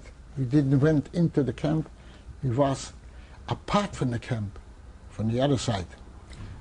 How did you know that something was going to happen, that you needed to hide? Oh, we know it because they evacuated the whole day already. They prepared it the whole day. And people, they marched the whole day, and we're supposed to be the last one. And in the same night, we have a fire. And we went over there. As a matter of fact, there was a girl camp right with the fire went in the girls' camp. We took by 8, 10 girls, what we know them. And we put them over there in the cellar, in the block where the fire was. And we closed them up. And we said to him, stay till we come back to open up. Don't you make no noise because they're going to kill you. Then the next day we come over there, we open it up then. And they went free with us together. How long was this from the time you hid? The next day. The next morning we was free. Was anybody left in the camp? No. Was people, but some people they are hiding in the camp too. There was cellars in the camp. In the camp was cellars. They hide in the cellar. There was on the top. They used to have attics. Some people they went out in the attic and they hid it. And we was free the next day. And when was this? January. 1945. When happened? was it? Around the 15, 16, something like that. What happened after that? After that, the Russians, they liberate us. And we went home. I How? went home to Bozanov. What happened that day of liberation? That the day of liberation, this was the happiest day Tell me about in it. life. What do you remember? What time of day? Who came in? In the morning, 10 o'clock. 10 o'clock in the morning. Oh my God. And what exactly happened? What do you mean, what happened? How did they come in? How did they come in? They come in with the tanks. We saw the tanks coming in. We saw the soldiers passing by. Everything, and they come in, they open up the gates, and they said, you are all free. There was not too many. There was some people, and there was a hospital there, some people in the hospital, and we went free. What did you look like at the time? Oh, I was looking good. I had a lot of food. I look good. What was very good? No. Were you? No, I was fine.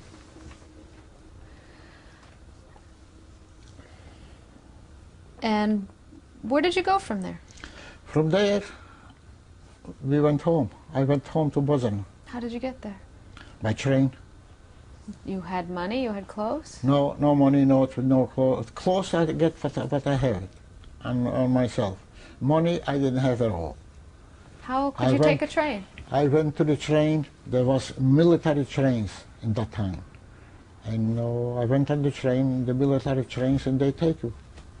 Nothing. And I went to Warsaw with the train. From Auschwitz to Warsaw, I went with the train. And from there, I went by foot. 100 kilometers I was walking. It took me 3 days to go home. 3 days? Yeah. How did you eat?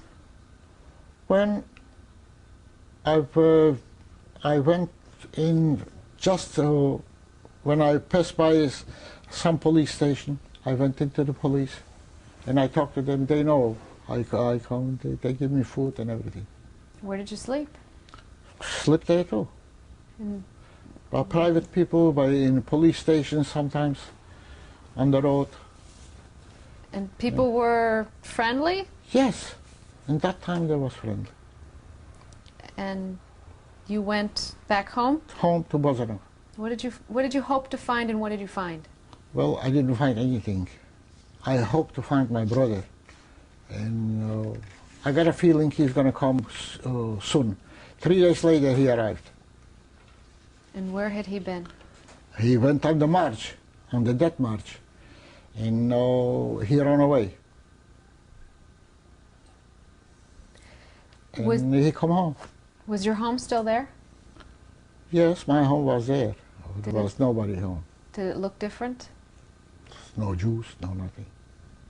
I went in to live in my cousin's, a whiter cousin, you know. He had a restaurant before, and I went in over there, and they give me that house over there, this apartment, and they give me the store, and I lived there with my brother. And I opened up a barber shop, and I lived over there till 1946. What was your emotional state? Emotional state. Then arrived another few friends. They arrived from other camps. There was about 10, 12 people in the whole city. They lived, I lived. I was working, I have my shop. One guy was a tailor, he used to work tailoring. And he make a living. You said 10, 12 people in the whole city? Yeah. Including, were there Poles left? The Poles, they was there, I mean Jews, but they returned to that city. As a matter of fact, one is still there. He's alive. He got married to a Polish girl over there, and he's still there. So your mental state, your emotional state was, how would you describe it? Well, I didn't got a heart to marry a Polish girl. I said, no, that's not for me. I'm gonna look around. Was this something that you were thinking of? No, because I don't know. I didn't get a feeling to them. To the Polacks, I didn't get a feeling because I saw what was going on there and everything. What was going on? No, I mean before the war, what was going on. I didn't trust them at all. Were you hopeful of finding other relatives? No, I know I'm not going to find nobody. The only thing what I find is 2 cousins, but they went to Russia and they come back. Who was that? This was Gitman and in Israel, Oleg. They come back from Russia, and they was in Płock. It's the only 2 what I found, and the rest. Did nobody. You hear things about other relatives? No. Can you tell me about the day you were reunited with your brother? Did you expect to see him? Yes, I had a feeling. I expect to see him. I don't know how, but I expect to see him. And what happened when you finally did? Well, you know what happened. No, I don't know. Well, I was happy. He was happy. How much longer did you stay there? Oh, we stayed up till 1946. 1946, I sold the business, and I went to Germany. I left Poland, and I went, me and my brother and a cousin, a whiter cousin who was there. What precipitated this? I didn't want to be there. I don't know. I didn't trust him. How did you decide to go to Germany, of all places? Well, I have connections with people, guys, what they used to live in Germany, and they come to Poland. They smuggle from Germany to Poland. They smuggle leather and other things they're selling. And they told me how the life is there and how the life is here. I saw it, and I didn't want to be there. And I went to Germany. I went to Salzburg, Frankfurt am Main. And then I met her. Where did you live in Germany? What street? What street? She lived in Salzburg. I lived in Frankfurt am Main, Kaiser Wilhelmstraße. With your brother? My brother lived in Salzheim. I lived in Frankfurt. And did you open another business? No, I didn't open no business. What did you do? What I did business with the American soldiers. What's that mean? We bought from them things in the PX and we sold it. Chocolate, cigarettes, Who'd you sell other to? thing. To the Germans. So this is an underground business? No, not underground. It was not legal. don't take it wrong. How long They did, used to take it out in the PX, a lot of things over there. And we bought it from them and we sold it. how long did this go on? Oh, this was going till we left Germany. Left Germany in 1948. And you met the woman who would be your wife Yeah. in this time? Yeah, in that time I met her in 1947. I How- met her over there. And so she was living in Salzheim too. How did you meet? Through a friend. Who? Another girl, a friend. Yeah. Yeah. And what was your first meeting? Well, you know, we met and we made a date. We went out and we met again and again and again, and then we got married. Was it love at first sight? No. How long did you date before you decided to get married? 47, about a year. When did you get married and what was the wedding like? The wedding was poor. Poor in what way? Well, no special gown for her, no special suit for me. The rabbi came from Frankfurt am Main. We got married in Frankfurt, not in Salzheim. He come to the house and a couple of friends, and we made the ceremony, and this was the wedding. That's it. And where did you go from there? And from there we left. From there we went to France. From Germany, we went to France, and from France we went to Israel, Marseille. Tell me your wife's name. Nacha, N-A-C-H-A, And what was her maiden name? Niedzinska. How long did you stay with these friends before you went to Israel? Oh, the friends we was all the time. But from Frankfurt, we know each other from Frankfurt, my friends. From Salzheim, we met in Frankfurt, in Salzheim. We used to deal together. But you stayed with Yes. them after you were married?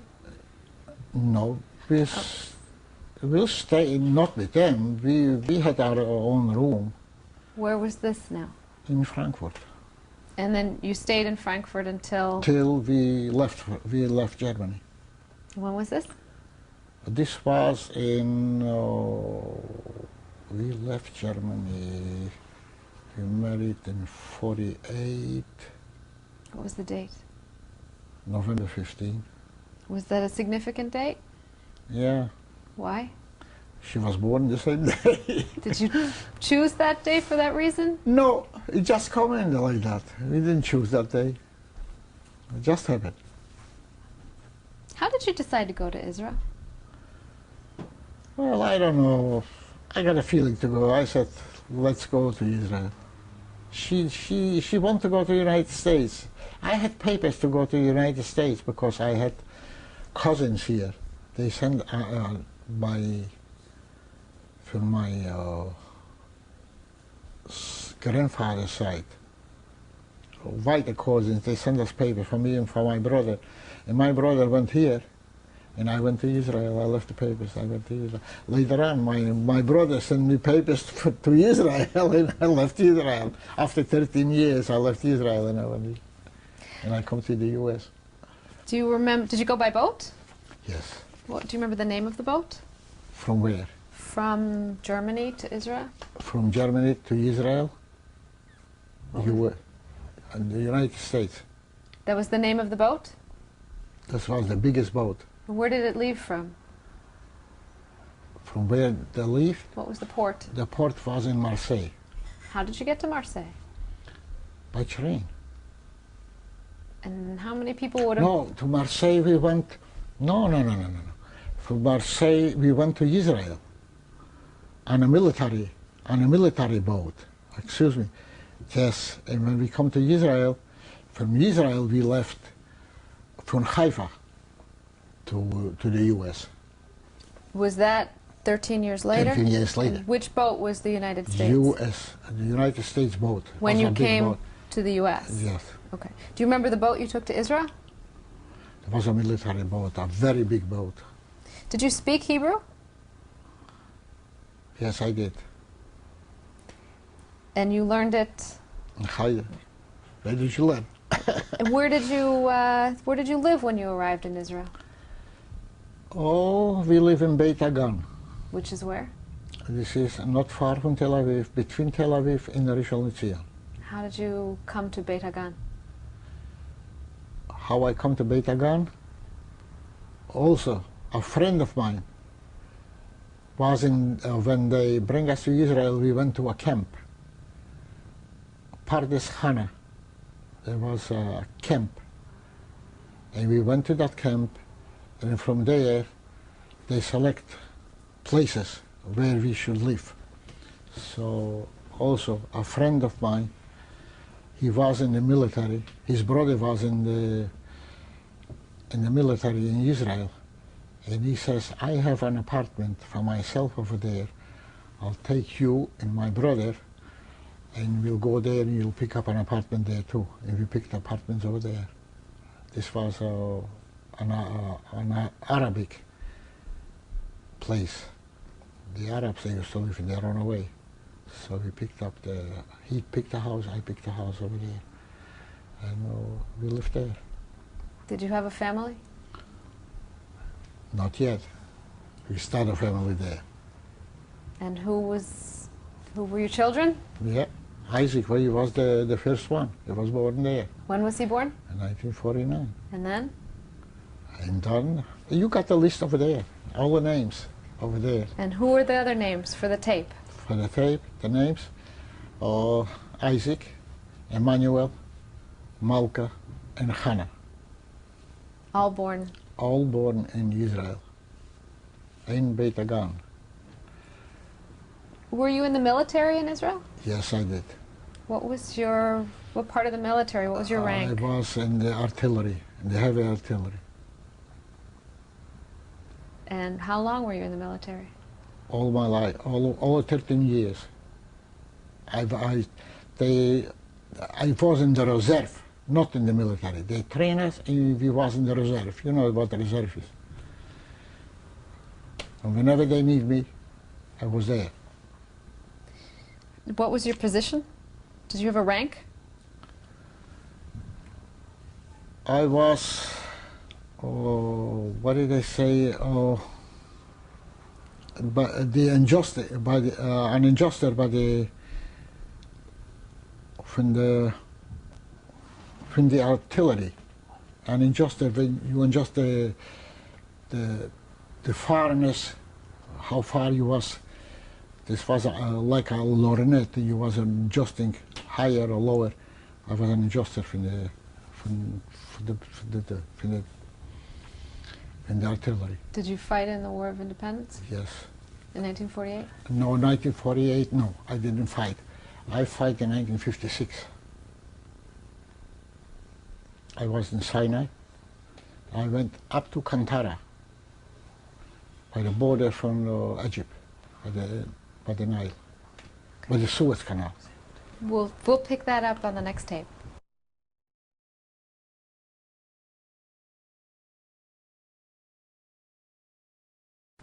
Mr. Klein, we left off with you now in Israel. How did you earn a living in Beit Hagan? Well, I make a nice living. Doing what? I opened up a barbershop.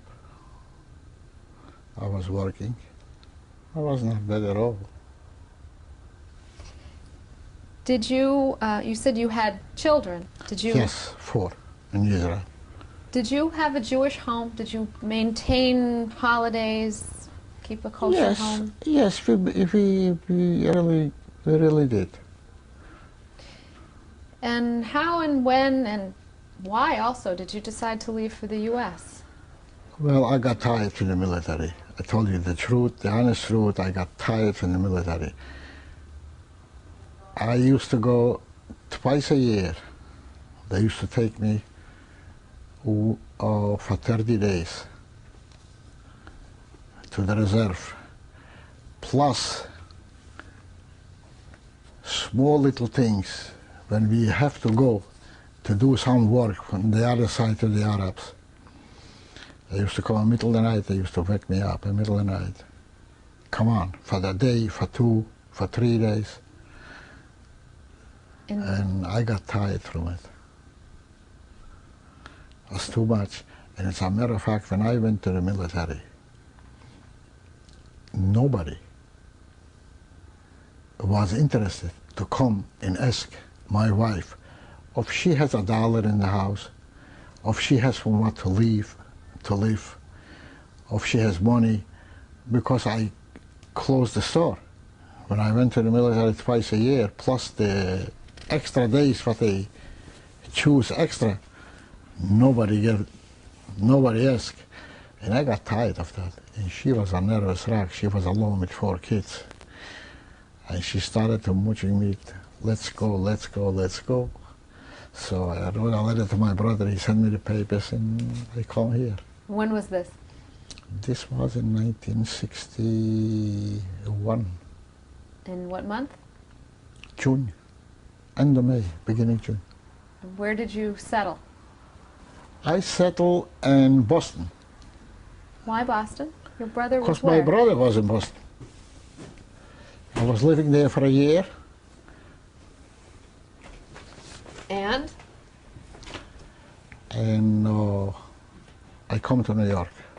Why did you decide to come to New York? Because I have all of my friends here. Friends from home? From Israel. I got all friends here in the Bronx, in Borough Park, in Brooklyn. And I rented an apartment in Borough Park on 40th Street. And I come here and started to work here. You opened up another barbershop? No, I went to work for somebody in the beginning, about a year, and then I opened up a shop for myself. And where was the shop? Shop was also in Brooklyn, What on was it? Avenue H. It was your own? Yep. What was the name? Chaim's Barbershop. And did your family expand during this time? Well, Rose was born here in the United States. And when was that? Oh, take a look on the paper. I don't know. That's okay. I got it written down. Are you? She's 30 years now. It was in 1956, what it was, 1956 or something. Do you still work? No, I'm retired. When did you I'm not working retire? anymore. I retired when I was 65. How do you think your experiences from Europe changed or influenced your life? Oh, it's completely. In what ways? Anyway, the life is different. Everything is different. Do you think your priorities are different? Everything is different. Can you be specific? Well, you have here what you didn't have there. I didn't have a house there. I have it here. Oh, I didn't make that kind of living over there what I make here. It's different, This day is and night. Comparing Europe. Europe and here, sure. Was there any time that you thought you wouldn't survive? No, even when I was in camp, I always had in my mind, I have to survive, and I have to live and to see the Germans when they go down. All the time. Was this what kept you going? Yes. Is that what kept your spirit Yes. alive? Yes, that's what Anything kept else? my. It's all the time. Did your faith change over the years? What kind of faith? Your faith in God, your Oh, yes. Jewish beliefs. How? Well, And I when? don't know. What I see, what's going on in Auschwitz, what they do with the Jews, that change you completely. You cannot believe it, what you used to believe. I was not a big believer before, or that changed me completely. He always was asking, where is God? Where is He? Why He choose me to live in them to go? My father was better for me. My mother was better for me. My uncle was better for me. They was more religious in everything. Why they choose them to go and we not? And this goes up to this day. Are you a practicing Jew now? Well, I am a Jew. I go to shul in the holidays. She's keeping our kosher home. This is it. Are you members of a synagogue? No, I'm not a member of the synagogue. Did you raise your children Yes. with Jewish Yes. education? Yes, they got their bar mitzvah and everything, sure. Do you have dreams about your experiences? Well, we have nightmares a lot about the Germans and everything. Sometimes they wake you up for sleep, Is there something comes that- back.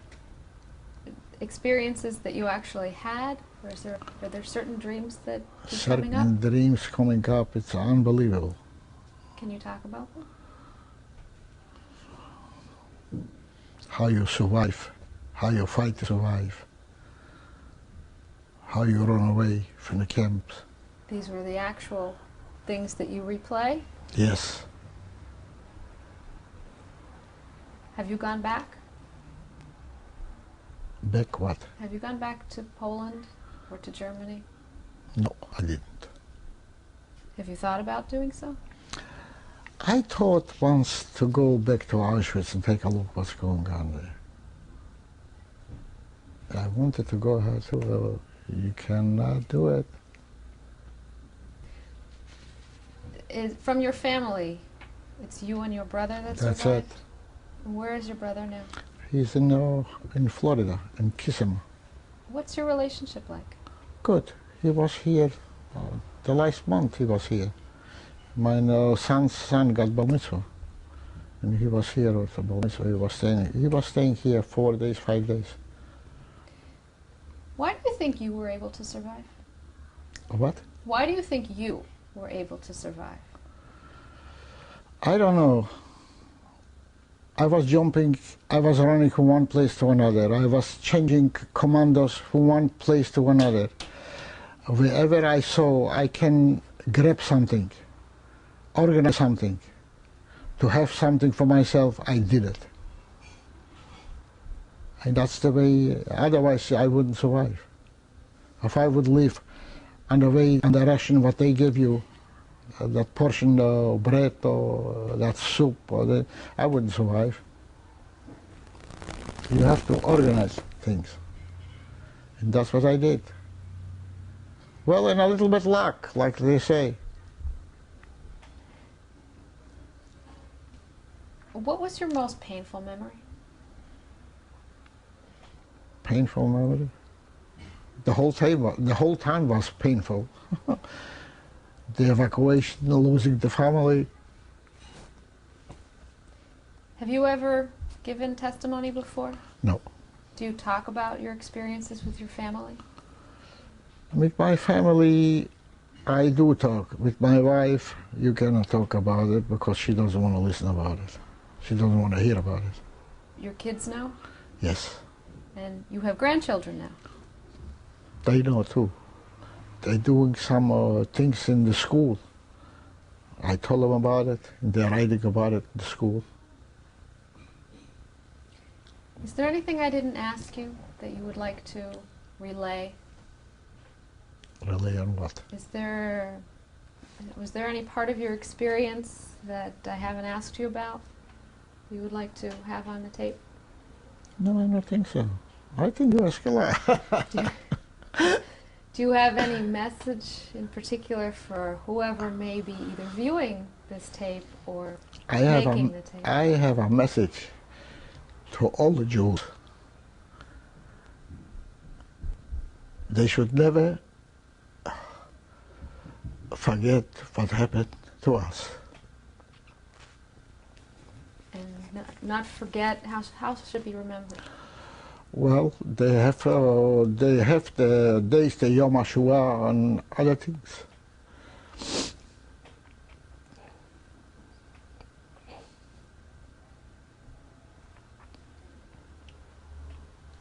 Anything further? They should tell their kids, their grandchildren, they should never forget about it.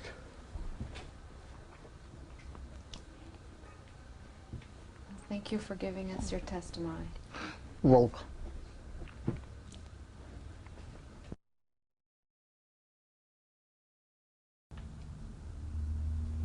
This is the picture for my family. The picture is taken in 1935. From left is my sister. On the front of my sister is my brother. What are their names? The name is Husky. The sister? My sister is Miriam, Manya. On the side for my brother is my mother, Hannah. Here is my brother, Lizer, Leo. And this is my father, Isaac. And here is my youngest brother, Yuda. And this is me, Chaim. And this is my brother, Fischl, on the bottom. How did you get this photo? This photo, I got it from somebody, what he found from my a Polish girl after the war. When I come home, she brought me that picture in Bozanov to my house. And where was this taken? This was taken in Bozanov in 1935. Is this your house behind it? No, this was after a fire. He was living, there was a fire in the house, and this is the way you see. We went out from the house, this was on a Friday afternoon. That's the way we run out from that house. With no clothes, nothing. Everything went. And you posed for a picture at this time? Yeah, there was a guy over there and he snapped a picture and that's it.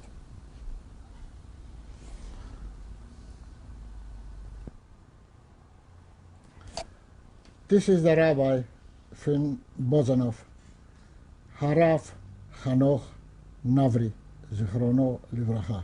And that's what it says across the bottom? Yeah. And what does that mean? That means, you know, when somebody dies, they call it Zichrono, that means the memories. In blessed memory? Yeah, and blessing memories. And how did you come to get this picture? I got it from my friend. When was this? After the war. Any idea when this would have been taken? All this was taken before the war. Is this the rabbi that conducted your bar mitzvah? Yes. And his name again? Harav Hanoch Navri.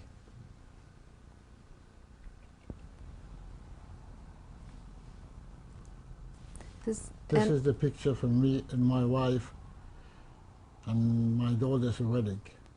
Which daughter? Millie's. When would this have taken place? This was taking place 9 years ago. So that would 1988. And where was this taken? In Long Island. Can you name your wife for us again, please? Nacha. And her maiden name? Medzinska. And now Klein? Chaim Klein.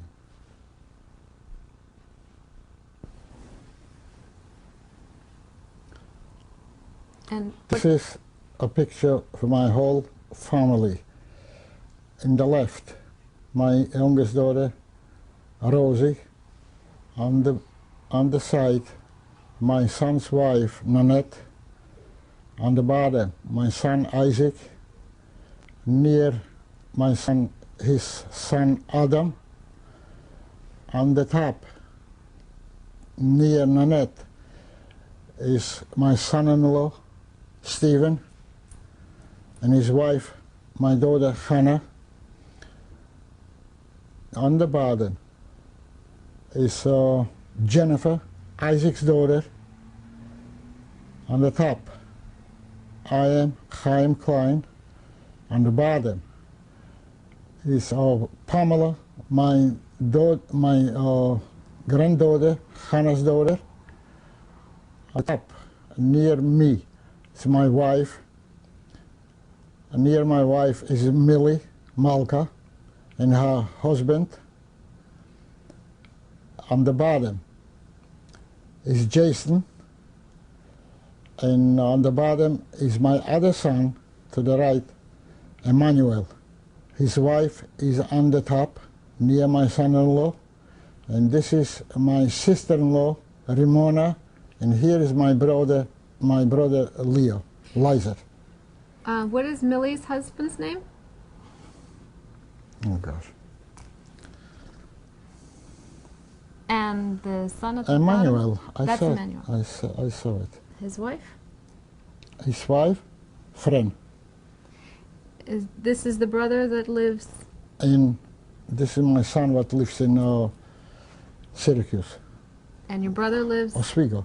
My brother lives in Florida. What was the occasion at this time? This was Millie's wedding. You have a beautiful family. Yeah, I think so. And they're... They are missing 2 grandchildren. Okay, well, we'll take those next. Jessica. To the left is my granddaughter, Jessica. And who else is in the photo? And near her is her mother, friend, her brother, Jason, and this is my son, Emmanuel. And what was this occasion? Was this an occasion? Not really. When would this have been taken? This was taken about 3-4 years ago. This is my grandchildren. On the left, Ashley. In the middle, Pamela. And on the right, Jeffrey. And whose children are they? This is Hannah's children, my daughters. About when would this have been taken? Oh, about 3 years ago. So about 1983, approximately? Approximately. Cheese. Mr. Klein, can you introduce us to your family, please? Yes. This is my family. Here is Millie, my daughter. Here is my granddaughter, Danielle. But you forgot. Here is Rosie, my daughter. Here is my wife. Here is my grandson, Jeffrey. Here is my daughter, Hannah. Hi. Here is Ashley, my granddaughter. Here is Isaac, my oldest son. Here is Stephen, my son-in-law, Hannah's husband. That's everybody. Everybody That's else everybody. we have... And everybody else you have on the pictures, all of them. Are your children named for anybody we've heard about in the tape? Names? Yes. Yes, the children, they are named. She is named after her mother, after her grandmother. Isaac is named after my father. Whose name was also Isaac? Yes. My other son is named Emmanuel. He is named after her father. Rosie is named after her sister, my wife's sister. Hannah is named after my mother. Whose name was? Hannah. To your children, had you heard about your father's experiences? My father tends not to talk too much about his experiences, but when he does, sometimes he does speak of them. Sorry, Danielle, we're talking about Daddy. You have to listen. So we hear very little bits and pieces here and there. It's been very difficult for them to speak about it. So I'm very glad he's had the opportunity to do this. It gives us the opportunity to further know about his family, who we were named after, Now look at Jeffrey. what his Look at Jeffrey. parents did, what our background and history is all about, because we're really not that familiar with it. So I think this is going to be great if we can all watch it one day. If we have the heart to sit through it, it'll be difficult. Anybody else have anything they'd like to add, or anything I'd like to say to the people who are either watching this tape or who are responsible for making the tape? Well, I think it's a great thing they're doing to show people what happened, because there are actually people in this world who believe that this never happened, and I think it's important that you see and you realize that there are real people who were involved in this and who did suffer terribly, and I think people should know this forever. This should never be forgotten, so it should never happen again. Mrs. Klein, is there anything you'd like to add? Well, it's a lot to add, and it's very short. If we survive, we're very lucky. I don't know how I survived. I almost didn't. You're also a survivor, Yes, right? I almost didn't. I don't know how. I couldn't walk, I couldn't talk. I was like a skeleton. They didn't give us food. We went to work for them to the factory, like... It's okay. Take your time. Anybody else And have? we just lucky we passed. I don't know how, somehow. And all my sisters and brothers, I the only one. They took it to the gas chain and they killed them. My sister and the kids. Mr. Klein, do people ask you about what's on your arm, about your tattoo? Oh yes, they did. When I was a young girl, my father used to tell me it was a telephone number. Yes, I remember that. I remember that too. I used to ask him all the time. He said he put it there so he wouldn't forget it. Do you ever think about removing it? They know about it. This was a joke. I didn't told know them what that. it is. I didn't get this because when I came there was late and they took me out to the ammunition factory. It's okay. Mr. Klein, did the thought ever cross your mind of having it removed? No, No. I would never remove You it. cannot remove this. I You don't can. think so. Well, I would not. No, why should you? Why would you not? I wouldn't remove because I shouldn't be ashamed of that. Anything further? It's a lot of things to talk. It's a lot. It's no end. Okay. Well, you have a lovely family, and thank you all for being part of this. It's a lot of things.